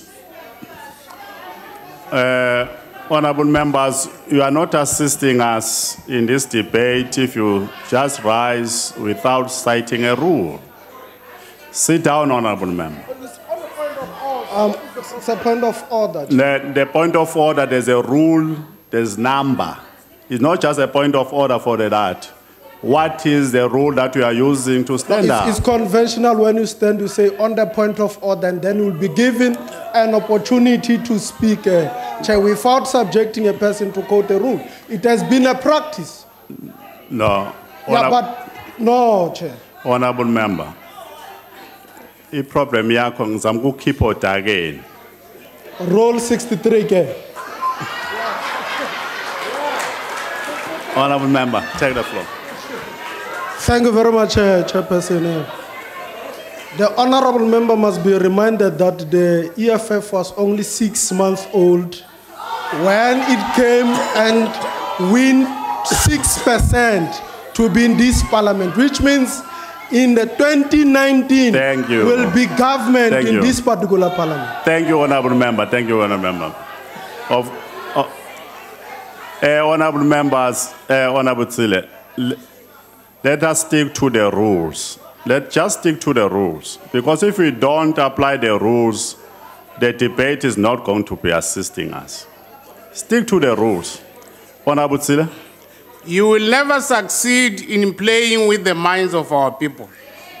Mbongora na uyamba dziwa buruku ido dzula imbongora. Our people know that it is only the National Congress that has a clear program of action to address the triple challenges of poverty. Honorable member, please conclude. Honorable. The member on the point of order, the member on the podium spoke in Venda now, and then he said that, in translation, that a donkey, even if it's wearing a trouser, is still a donkey. So this is what he's referring to people as donkeys in this parliament.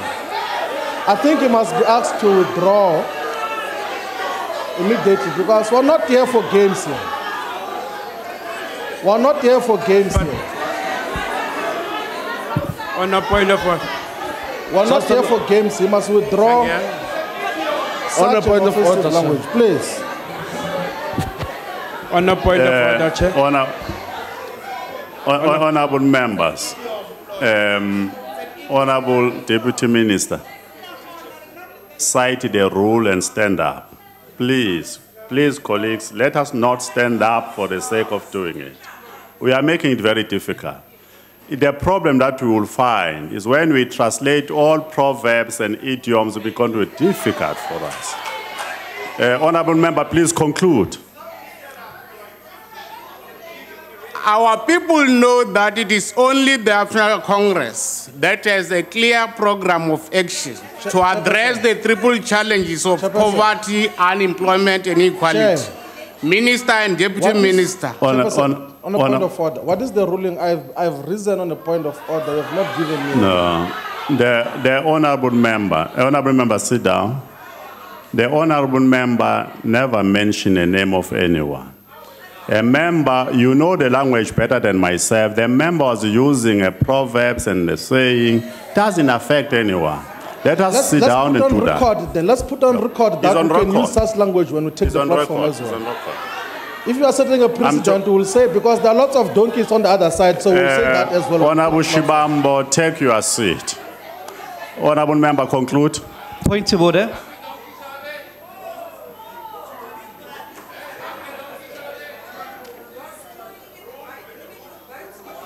Point of order. Yeah. Chairperson, there's been a previous ruling in this House in 2000 regarding the former... Do you want to take... Honourable members, let us hear the honourable member, please. Yeah. It involved at that stage the Honourable Douglas Gibson, who had used an English phrase or idiom in which it contained language that was deemed unparliamentary. This was ruled unparliamentary by the House, and therefore the use of quotations or idioms themselves cannot protect a member from unparliamentary behaviour. So the member, if he has said something unparliamentary, even if it's contained in a quotation or an idiom, must be asked to withdraw. Honourable member. Please conclude, honourable member. Point of order, Slalo. Ngiyacela ngesihle. Hlala phansi, member. Ngiyabonga. Okay. Honourable member, Yes. the point that I was trying to persuade you not to do is that let us not get involved in a mud. The member was using a proverb, an idiom, or a saying. The only member that understood that was Honourable Shibambo, who stood up with a point of order. And then we have given a point, though, that we are going to look at this and then we'll come back and make a statement. Ngiyabonga ke sihlalo. Bengifuna ukubuza ukuthi la mangabe ngino 1 eye. Ukhona umthetho lathi ngithuke ngesici sami na. Ngoba njoba ngithule kade ngilalela ngapha kukhona abangenawo amazinyo ngaphambili kodwa babizwa ngeyisini ngayo yonke into. Honourable member, ngicela ukuthi ungibhekele lapha ngoba namanje angisikhumbuli ukuthi kukhona la umuntu ekubakubizwa ngembongo. Mhlonishwa sesicelile ukuthi ama-member awasebenzise ilanguage efanelekile.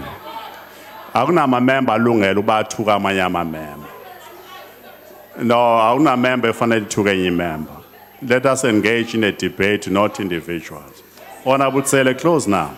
Minister and Deputy Minister, as the Portfolio Committee, would like to assure you of our support in the wonderful work that you are doing as you move South Africa forward. The ANC supports Budget Vote 9, Noribu. Honourable Kwankwa. Thank you very much, Honourable House Chair and Honourable Members.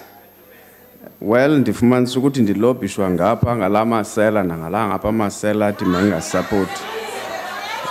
So after careful consideration, the United Democratic Movement supports Budget Vote 9. Honourable members, my appeal, honourable members, ningabahlonishwa masebenzise language efanelekile for us to have a very effective debate. No, I was referring to drinkers of water in Xhosa. There are also myself. House Chair. Honourable Kwankwa, there's a point of order. Yes, we agree with you that Damasela that side, but not this side, please. All right, no, that was meant as a joke, House Chair. We withdraw it. Thank you very much. Is it not better if it was a joke, you withdraw it? Yes, I've withdrawn it. Okay. State-owned enterprises have a critical role to play in helping the state to achieve its developmental agenda of balancing economic growth and social development. To this end, the success of a developmental state depends on its ability to develop a mixed economy where both the public sector and the private sector coexist. Therefore, the notion that the relationship between SOEs and the private sector is inherently antagonistic in a developmental state is in every respect inaccurate. An antagonistic relationship between the two role players only occurs in the context of SOEs that are either poorly managed or have a poor understanding of their developmental mandate, which is sometimes the case in South Africa. Honorable members, unless something drastic is done to change the status quo, the United Democratic Movement is of the view that currently SOEs lack the requisite capacity to drive our country's developmental agenda. While most SOEs are in turmoil, Eskom and its load shedding stick out like a sore thumb. Power outages are estimated to cost the South African economy more than 20 billion rands a month. This makes government's commitment to place South Africa on a path to high economic growth and prosperity a pipe dream. As if this is not enough, Eskom is asking for a double-digit electricity price increase over and above the 12.9% it was already granted for this year. The UDM is worried about the negative impact this will have on the economy and the poor. We would therefore like to request and propose that the free basic electricity units, which were set at 50 units in 2003, be increased to 100 units in order to once more cushion the poor from the full impact of the tariff increase. I want to show you posters, honorable members, when we talk about cushioning the poor from the full impact of the electricity price tariff increase. Last year, honorable minister, there were 3 kids who were sent by their grandmother to go and collect firewood because she could not afford electricity.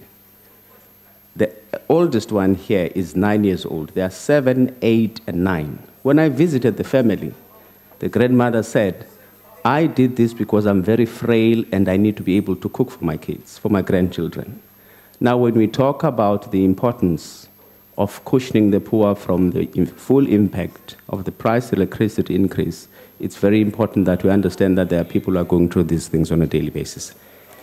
The other very important question that we must ask, honorable members, is given the challenges, all the challenges that we experience with our SOEs, does this then not compel us to pose the normative question whether SOEs in their current form are effective in addressing market failure and forging a developmental state? If not, what is the way forward? In the meantime, we should employ competent people to run our SOEs. In this regard, we welcome the appointment of Mr. Brian Molefe as acting CEO of Eskom and take this opportunity to wish him and the entire board of Eskom all the best in their new assignment. The UDM supports this budget vote. I thank you very much. Thank you, Honourable Member. Honourable Kronova.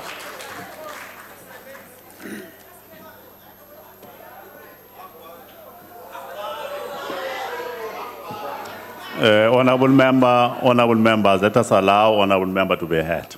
Honourable Member. Dit is agbare voorsitter. As u nie respek het vir die voorsitter nie, dan hoef u dit nie te sê nie.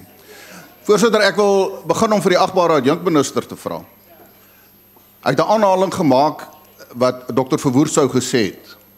Nou ek wil vir die agbare adjunkminister vra, minister, ek is nie bewus daarvan nie en as dit so is, dan is dit totaal onaanvaarbaar. Maar vir billikheid en regverdigheid wil ek hê u moet vir ons die bron gee van waar hy dit gesê het. Ons moet dit sien. Anders is u geloofwaardigheid op die spel. Agbare minister, u het toe u toespraak gelewer het, verwys u na die linkerkant toe en gesê vandat ons gebore is, het ons net skakelaars aan en afgesit. Ek het vir u nuus. Ek het my matriekeksamen se voorbereidings gedoen met 'n olielamp. Nee, ek sê nie, daar's baie. So u het 'n wanindruk van mense aan hierdie kant van die raad. Maar agbare minister, ek wil vir u sê, ek en u leef in 2 verskillende lande op die oomblik.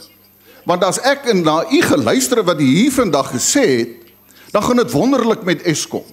Daar's geen probleme nie. Daar's genoeg krag. Daar gaan nog meer reserves wees. Maar die werklikheid is dat daar is beurtkrag. Die werklikheid is dat die mense van Suid-Afrika ervaar nie dit wat die prentjie is wat u hierso kom stel het nie. En die ergste van alles is nog, ek luister vanoggend na 'n amptenaar van NERSA, waar Eskom nou vra vir 'n verdere 25% verhoging. En hy sê daar's 'n verpligting op NERSA om te verseker dat daar 'n behoorlike likwiditeit is wat Eskom betref. Wat sê hy? Hy sê dat hulle moet verseker dat Eskom genoeg geld kry. Agbare minister, wie was die probleem met Eskom? Swak leierskap, swak bestuur. Dit is die werklike probleem. U betaal, en ek weet dit was nou voor u tyd, vir Brian Dames, 'n vorige uitvoerende amptenaar van Eskom, 23 miljoen rand. 'n goue handdruk. As gevolg onder andere van prestasie. Wat is Dames se prestasie gewees by Eskom? Behalwe dat Medupi nie kon klaarkom nie, dat ons vertragings het by Kusile, en laat Suid-Afrika se ekonomie ernstige probleme ondervind in terme van kraglewering. Maar dan gee u goue handdrukke, of die regering van die dag gee dit. Dit, agbare minister, is totaal onaanvaarbaar. U moet die volle verantwoordelikheid neem. En ek gaan vir u sê, as u wil Eskom regruk, raak ontslaaf van u vakbondvernoot van Kusatu. Want dis die ander probleem, by beide Kusile en by Medupi. Want daar word kort gestaak. Op die oomblik is hulle weer besig met stakings. Ook onder andere by Kusile. Dan is dit mos geen wonder dat die werk nie kan voltooi word nie. U voorganger, minister Gigaba, hy het op 'n stadium toe hy net die minister was, toe het hy nog gesê, daar gaan nou 'n bietjie geskop word onder hierdie mense. Want as daar nie gewerk word nie, sal daar opgetree word. En wat het geword daarvan? Weet jy wat was die optrede? Die optrede was om vir Suid-Afrikaners te sê, wees tog asseblief net geduldig. Die krag sal kom. Maar intussen is ons weer terug by olielampe. Dis waar ons is. Die ANC regering, agbare minister, onder u leiding nou as die nuwe minister, veroorsaak dat Suid-Afrika weer terug gaan na olielampe toe. En ek dink nie dis iets om op trots te wees nie. En u sal daadwerklik iets moet bring. My ander vraag is, hoeveel keer wil u nog die SIA red van ondergang? Ook as gevolg van swak bestuur, swak leiding, onervare, onbevoegde amptenare as gevolg van regstellende aksie. Ek dank u. Thank you, Honourable Member. Honourable Matisha. Honourable Chairperson, the department proposed that it is there to drive industrialization, create jobs, develop skills through our state-owned companies. Saying it is very different to doing it. If anything, we are seeing deindustrialization, shedding jobs, and a continuing deficit in scarce skills. Under the circumstances, we must conclude that the department is failing. Clearly, the department is not delivering on its mandate. The department claims that state-owned companies have emerged as key instruments for creating jobs. Minister, will you please back up this big claim with big figures? We want to interrogate the statistics, as state-owned companies are the very cornerstone of the economy. It is natural to use them in a strategic manner to support the delivery of the national development plans outcomes. The NDP has numerous targets, and we ask the minister to enlighten us on the achievement of state-owned companies in achieving them. Let me now come to the very important function of state-owned companies supporting socio-economic transformation. This is the imperative of our times. In every township in our country, people have waited for 21 long years to witness socio-economic transformation. Did socio-economic transformation take place in Soweto, in Umlazi, in Dimbaza, in Khayelitsha, Did any other township realize this goal? In rural areas, the same thing has been the case. We have to ask questions because the department is extremely thin on furnishing proof and facts. The department's transfer of oversight of South African Airways to National Treasury is a good development. Likewise, it is good that the department has transferred broadband infraco to the Department of Telecom. It must empty its portfolio so that we have fewer ministers, and I want to emphasize that. The department is also wasting resources in hiring consultants to conduct technical research. The reduction of 23.6 million rand by cabinet is not enough. This department is achieving literally nothing and creating unnecessary overlaps. Having state managers in the department over other state-appointed other managers in the state-owned companies creates wheels within wheels. There is only one solution. The President of South Africa, wherever he is, and if he's listening, and he has not gone to marriage, for example, we say to you, President, you must close this department. COPE is very dissatisfied with the performance of this department. It has not met the targets it set itself. All we have had is very heavy load shedding. This is happening in wrong places. Please conclude. In our people. Load shedding must happen in government, not among the ordinary people. As I step down, my chairperson, I want to say to you, in very big countries such as China, where you have about 1.3 billion people, you have 18 ministers, and here we're talking about 78, and loss of monies. Where are our people? Thank you, Honorable. Thank you. Honorable Marin.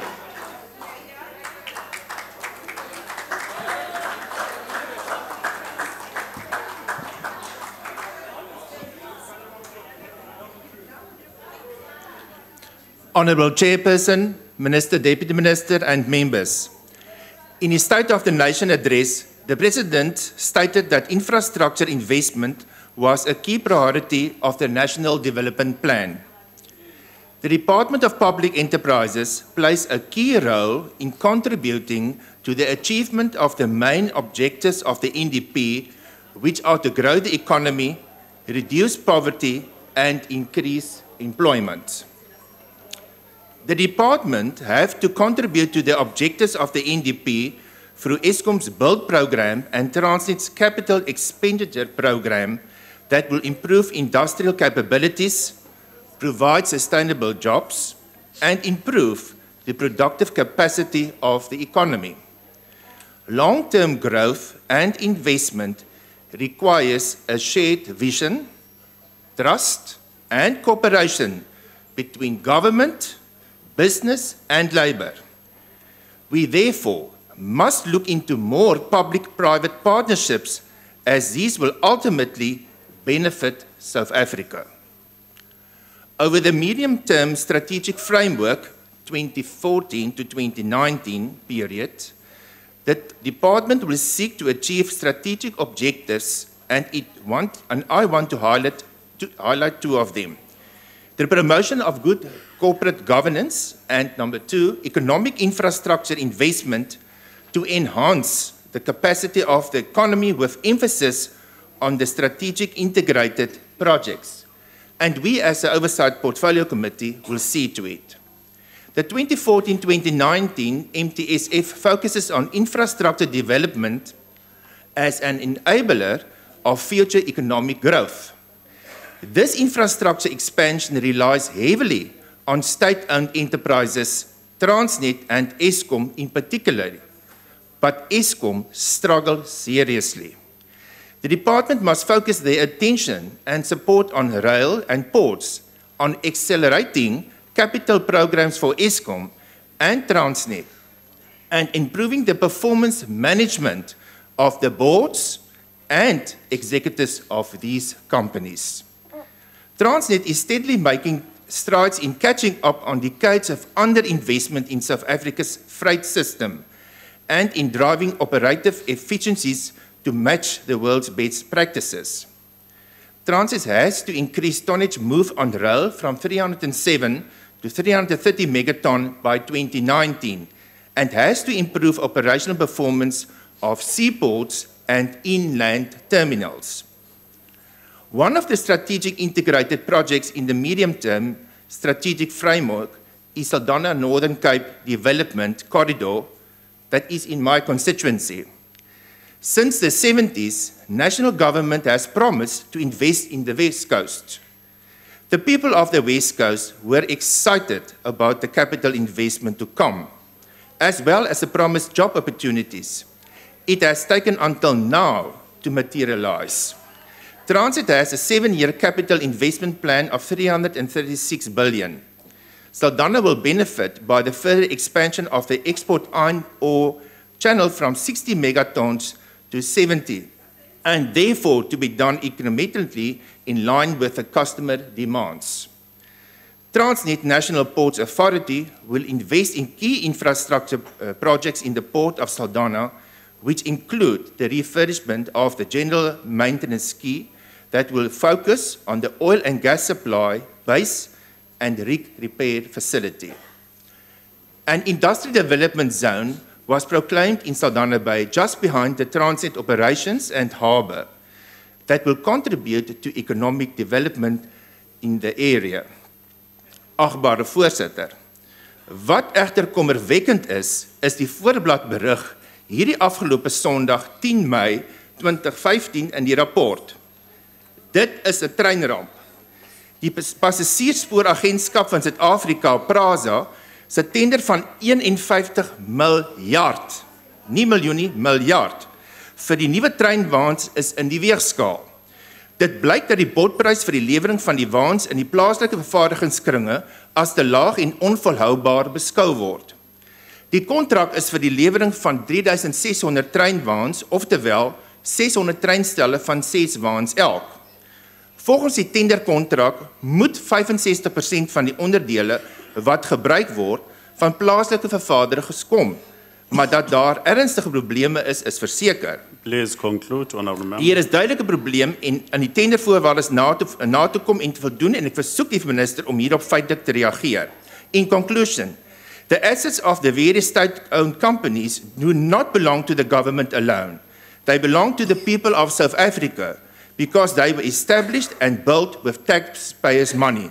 Therefore, it is vital that state-owned enterprises are managed well and that the minister, the department and we, as members of parliament, conduct our oversight role vigorously to ensure that the correct investments are made for the future of our country.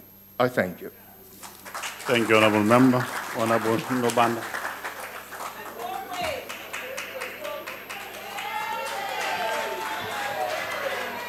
Thank you, Honorable Chairperson, Honorable Minister and Deputy Minister, Honorable Members, Acting DG and Management of our SOCs, guests in the gallery, ladies and gentlemen. Iyabulisi African National Congress.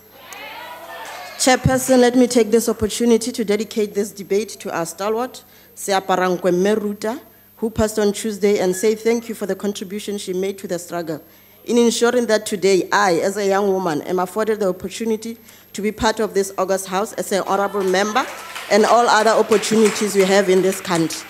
Robala Kakahiso Sitibelo, Kabo, Wena Mokatla, Wakamanana, Kabo Mokatla, I Palamesetlare, Ejebore. The Department of Public Enterprise is focusing on implementing the NDP during the 2015-16 financial year. And its main goal is to ensure that SOC supports the implementation of the NDP and contributes to the achievements of outcomes outlined in the plan, thus our support for this budget vote. Main challenges facing SOEs is an insufficient return on investment and many are undercapitalized, but this does not mean in any way that privatization is an option. Chairperson, let me engage with the budget vote, but with particular focus on ESCOM and DENEL to give the Department of Public Enterprise a mandate for 2015-16 financial year. The ANC continues to applaud ESCOM in its delivery and achievements, even through difficulties that are affecting them in their smooth operations. We also commit to our continued support and monitoring mandate to ensure ESCOM sustainability and profitability. ESCOM has managed to reach payments agreement with 10 of our municipalities. This represents about 3.8 million people, or 7% of the population of those municipalities, including Masipala Omongomo Cape Town, Wanamakoi. Tse tharo ko Free State, e wane mo Limpopo, tse tharo ko Northwest, tse pedi ko Gauteng. The recent unhappiness that has been portrayed by our people in Soweto with regard to ESCOM prepaid meters requires ESCOM to fully investigate the reasons of unhappiness. We urge our people to exercise patience while this matter is being investigated. ESCOM is a full integrated power utility that supplies 95% of South Africa's electricity and 4th largest in the world in terms of installed capacity.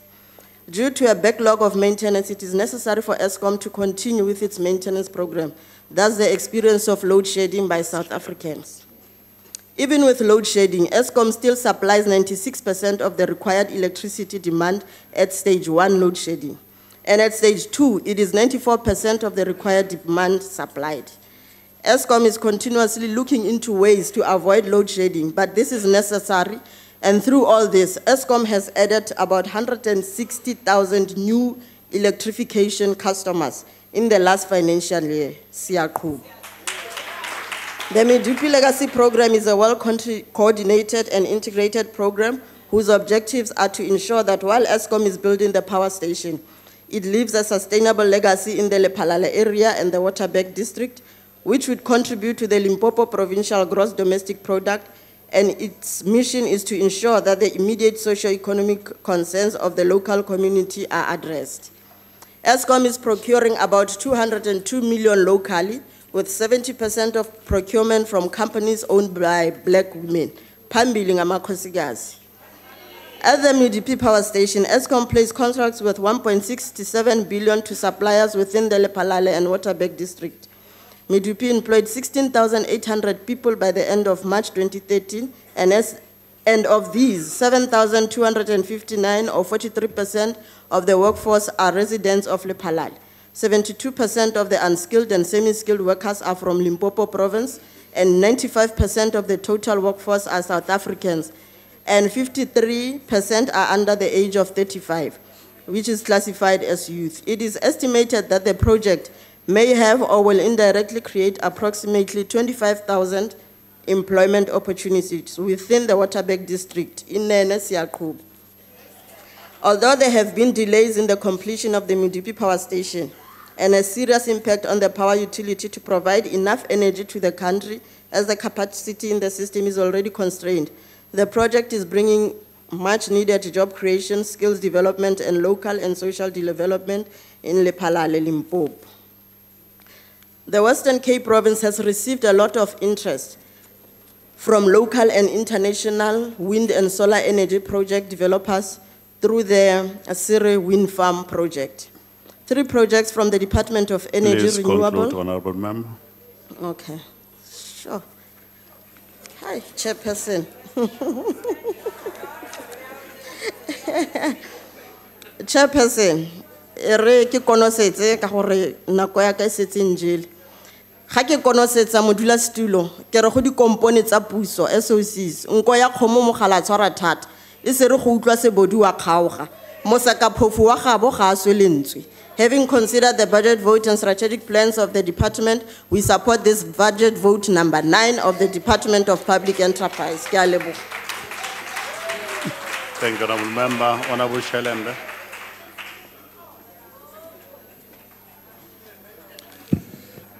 Honorable Chairperson, the NFP accepts a developmental state must use state-owned enterprises to fulfill its developmental role, and in principle, we are in agreement with these practices.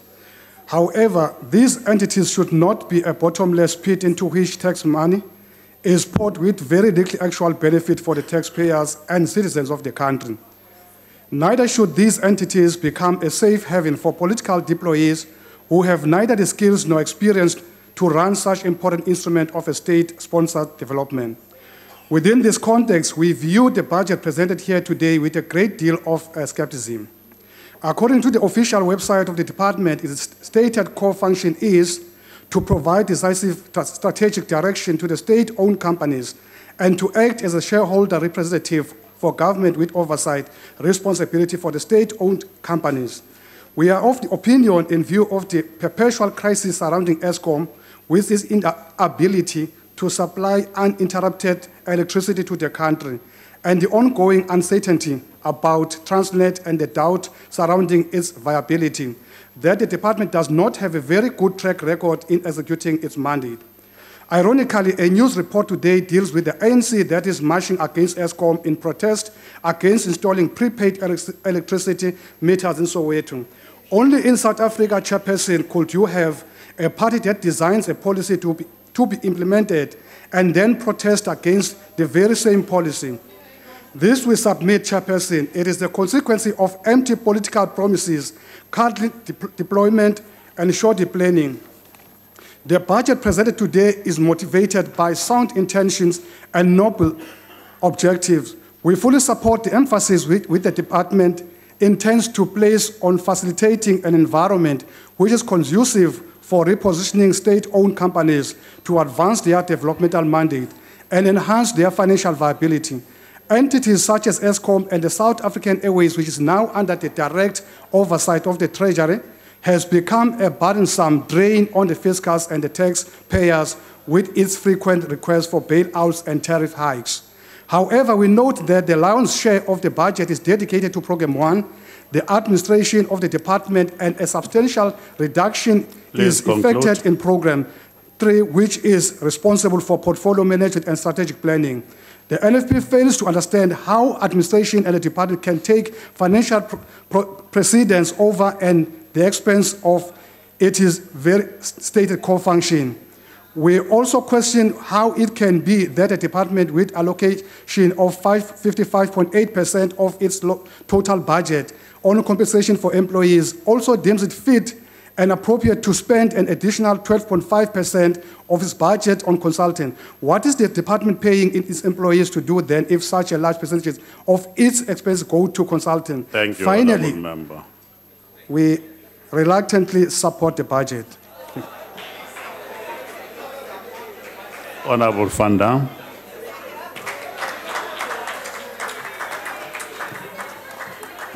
Before I start, Chairperson, through you, I would like to address Honorable Teddy, who I am just saying honorable because that was required of me in this house, and there's nothing honorable in what he said. No, Honorable Member Van Dam. Honorable Van Dam, sit down. I'm trying to assist you.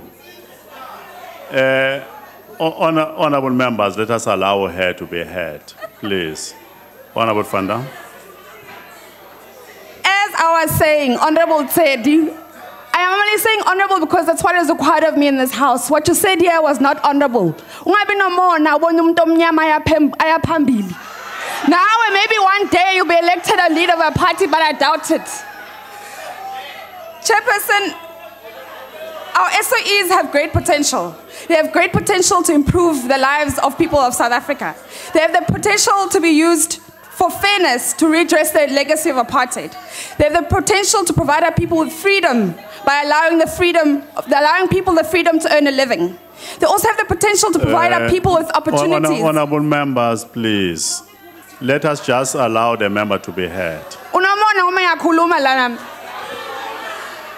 Our SOEs have the potential to provide our people with opportunities by providing them access to the economy and also entrepreneurs. I am sad to say today that our SOEs are sadly not being used to their full potential, with many of them in crisis, particularly those under the management of the Department of Public Enterprises. Today, I'd hope that the minister will stand up here and admit that some of our SOEs are not only in trouble, but in crisis, especially Eskom. Instead, member after member of the ANC stood here obfuscating, providing spin and using propaganda to try and convince South Africa that everything is hunky-dory. It isn't. In fact, so strong is your propaganda game that you have convinced the people of Soweto that load shedding isn't the ANC's fault, when it absolutely is. Load shedding in Soweto is a result of poor management at Eskom by executives that have been appointed by the ANC, in an ANC-run province, in an ANC-run city. And that is why the ANC will lose Johannesburg and Tshwane next year. It doesn't matter how much racially divisive language you use, you will lose. Here are the facts about the SOEs. Eskom can barely keep the lights on. SAA, because the DPE couldn't manage SAA, it's been passed off to National Treasury. SAX has old planes that are always delayed, and they're also now begging for more money. Luckily, Alexco, Denel, and Sascol seem to be doing okay, but they're merely trudging along. Minister, we will not be satisfied with mediocrity. We acknowledge some of the good that you have done, but we need better. We challenge you to come back here next year with a good story, not some sad fairy tale we're being told in the dark. Thank you. Thank you very much.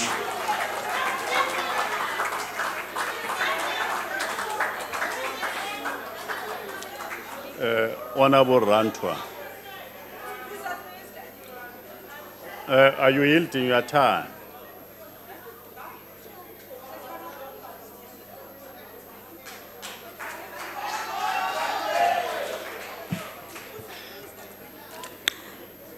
Thank you, Honorable Chairperson, Ministers and Deputy Ministers, Members of Parliament, Acting DG and your officials, our SOCs delegation, our guests in the gallery, fellow South Africans, Molweni. At its 53rd National Conference in Mangaung 2012, the ANC re-articulated that the economic vision of the country rested on the clause of the Freedom Charter that says, I quote, people shall share in the wealth of the country. Indeed, this is one of the factors that brought about the important concept of radical socio-economic transformation in the second phase. In the past 21 years, we have been able to progressively respond to the basic needs of our people, demonstrated by the growth of social wage and the provision of social infrastructure. But are aware that redistribution of economic wealth and assets and the growth of the job-creating industry have not yet been met as per expectation in 1994. Honorable Mazoni, remember, when you say this is a chaos, it's a chaos that has not been done by us. It has been done by the white regime who never thought of black residential areas to have electricity. They never thought of us staying in houses that have electricity. We have electricified plus 95% of this country since 1994. As you have already said, stop complaining and be part of the transformation that we are on, Honorable Mazoni. This budget vote over which we are debating raises the strategic question, what does the ANC want to see taking place in our state-owned companies? Firstly, the interest of SOCs need to be balanced with national interest. The regulatory framework should be reviewed to enhance accountability.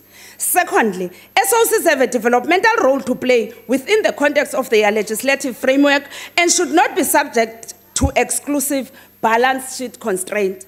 Thirdly, the state as sole shareholder should manifest an active and strategic relationship with the entities. The role of the shareholder should be unambiguous and certain. Honorable Murapel, public enterprises is here to stay. Our policies as the ANC are clear. That is why in the first place you chose to be an ANC member before you become an EFF member. There were many organizations, but you chose ANC. We are not taking orders from somewhere. We're taking orders from our people. The community in Soweto has a right to mobilize and march. They were given the right by the government of the African National Congress. Please take your seat, Honorable Member. I'm standing on Rule 70. Now, with due respect, I really want to hear what is the honorable member is saying. Can you just relax and explain properly so that I can understand? Honor. Fourthly, the entire SOC portfolio must be driven to give added momentum to a comprehensive industrialization and the economic transformation program of our economy.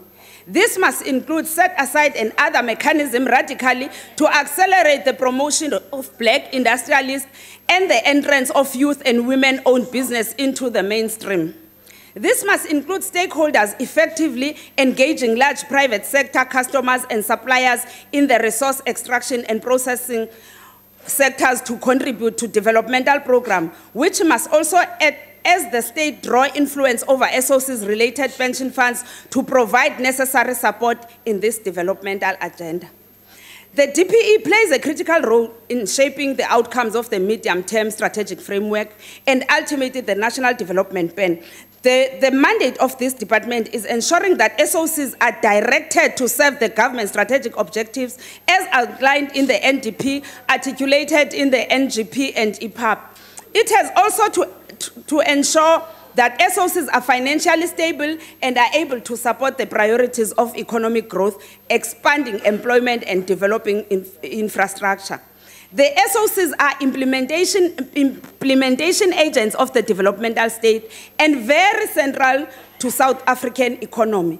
The ANC Lekgotla of January 2015 supported the 5-point plan to respond to energy emergency and the intervention in stabilization of Eskom. The current developments, like the Serra Farm in the Western Cape, where a capacity of 100 megawatt is operational and adds to the national power grid, will contribute to save nearly 6 million tons of greenhouse gas emissions over its 20 years of operation expectation. Through this facility, Eskom has shown that it can compete with the world by constructing world-class wind energy facility. Kweli phondo laseNtshona Koloni, Eskom has set up grid access unit for independent power producers with the objective of being the point to entries for IPPs. Ingaba nisifuna ntoni? It created 564 jobs. The 160,000 households across the country is an addition to the 95% of people that have already been connected since the dawn of democracy. We are confident that the current intervention will stabilize the electricity industry position in the medium term. During the first 2 weeks of the acting CEO of Eskom, Honorable Kwang, which included long weekends, we were pleased to see that we had no load shedding. We are aware that Eskom has embarked on a long work-hour plan in maintaining the plant at Medupi. We welcome that. Khubani madoda, Themba limba sinalo, sijonge kuni. With regards to Transnet, the first batch of electronic locomotives has been completed. The president of this country and the president of the African National Congress has welcomed this move. The 95 locomotive will form part of Transnet's long-term fleet renewal program aimed at increasing the capacity while reducing the average age of the locomotive fleet. 85 of these locomotives were assembled in Kudu Sport by black and white young women and men. That is the youth development at its best. That's what we know as ANC.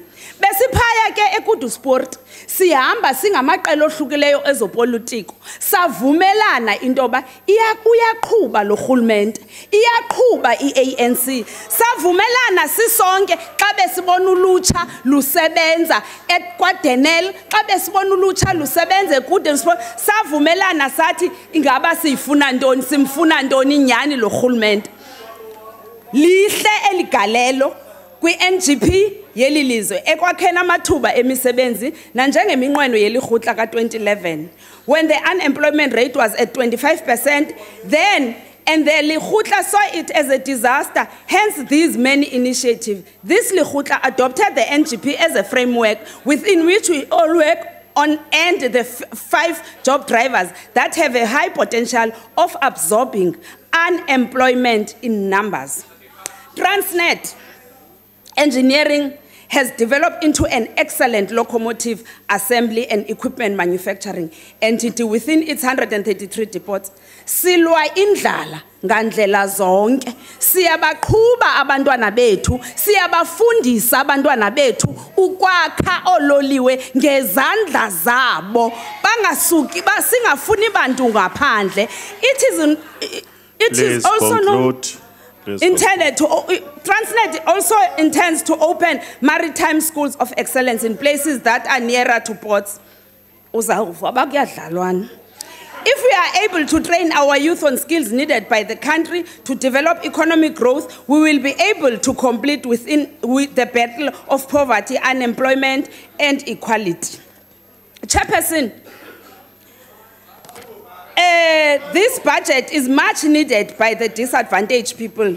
Those that are at an advantage, they will not see this budget ukuba budget efanele ba ikhona. Thina African National Congress siyazi indlala, sihlala nabantu abangaphangeliyo, siyayazi into ba iSOCs ziyasinceda ekukhuliseni i-economy yale South Africa. Siyaqhuba, sijoineni ukuze sakhe uMzantsi Afrika kunye, niyeke ukusoloko na complaina. Enkosi. Thank you very much, Honorable Ranchwa. The Honorable Minister.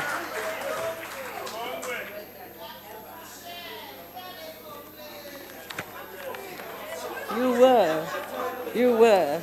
In fact, Honorable Member Mazone, I cannot ever call you bitter, sour, or anything. I'm very pleased that you say we should hold hands and solve this problem, and thank you very much. In fact, I'm really wondering how to respond to this debate.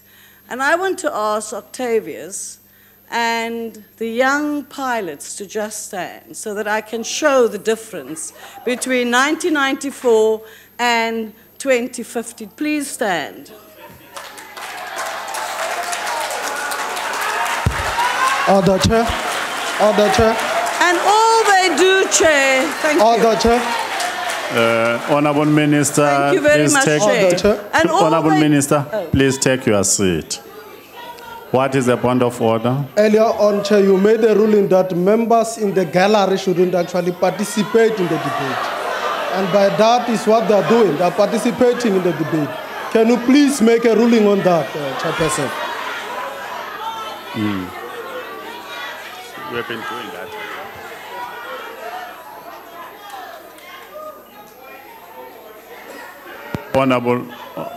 Honorable Minister, please don't direct people from the podium. Just direct the question to us, then we'll show them that. Thank you very much, Chair. The point I'm making is that for the first time in 21 years, we now today, Honorable Member Groenewald, have young black women and men who are pilots in this country. We did not have it pre-1994.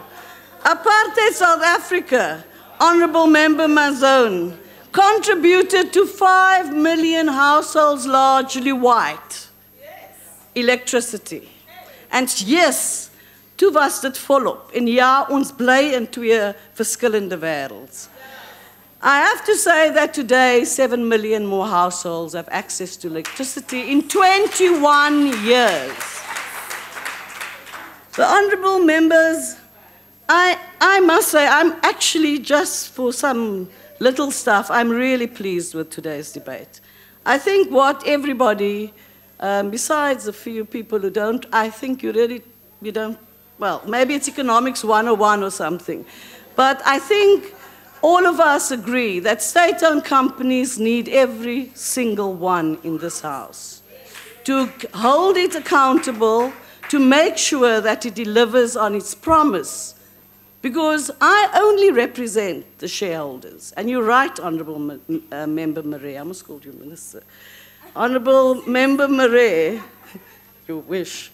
Honourable Member Marais, I agree with you. I hold that, I'm the shareholder representative for all of us. And so it is in all our duty to hold the state-owned companies accountable. I mean, the honourable member from the EFF has just reshuffled me without me knowing. But I have to tell you that I'm afraid you have to win the election. And you've had 6%, and it's going to take a very long time before you are able to give any, but he was a bit confused about some issues, but I'm pleased to say that he understands that state-owned companies must be used in the proper way. And we must make sure that we get the governance right, we get its financial modeling right, we ensure that the business model for state-owned companies work.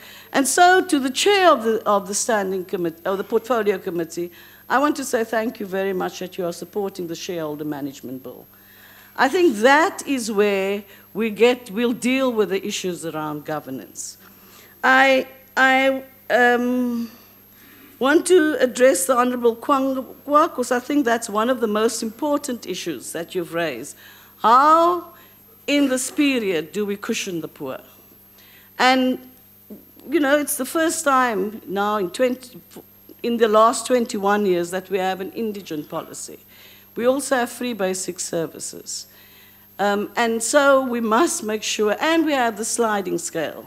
But the problem and the issue is that we must get the municipalities to get this right so that the poor are cushioned within the challenges we have around electricity.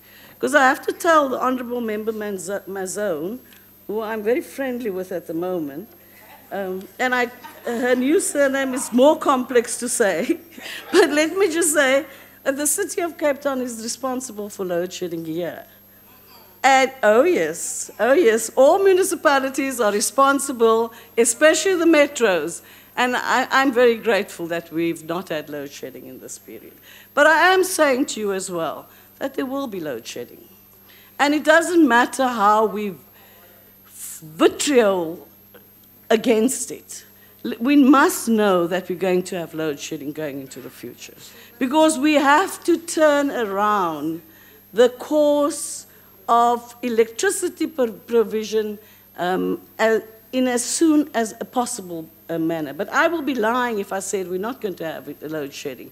And so I don't want to say that. Honourable Member Van Dam, she says the state-owned companies are really bad and they don't do anything right and they're badly managed, and I spin about it. I told you, you also promised 30% vote to the DA and nothing happened. I'm very keen to make sure that the West Coast issues, happen quite quickly. PRAS is not part of my portfolio, but I think the issue you are raising is an important one, Honourable Member Murray. The Eskom has never actually had a failed local bond issue.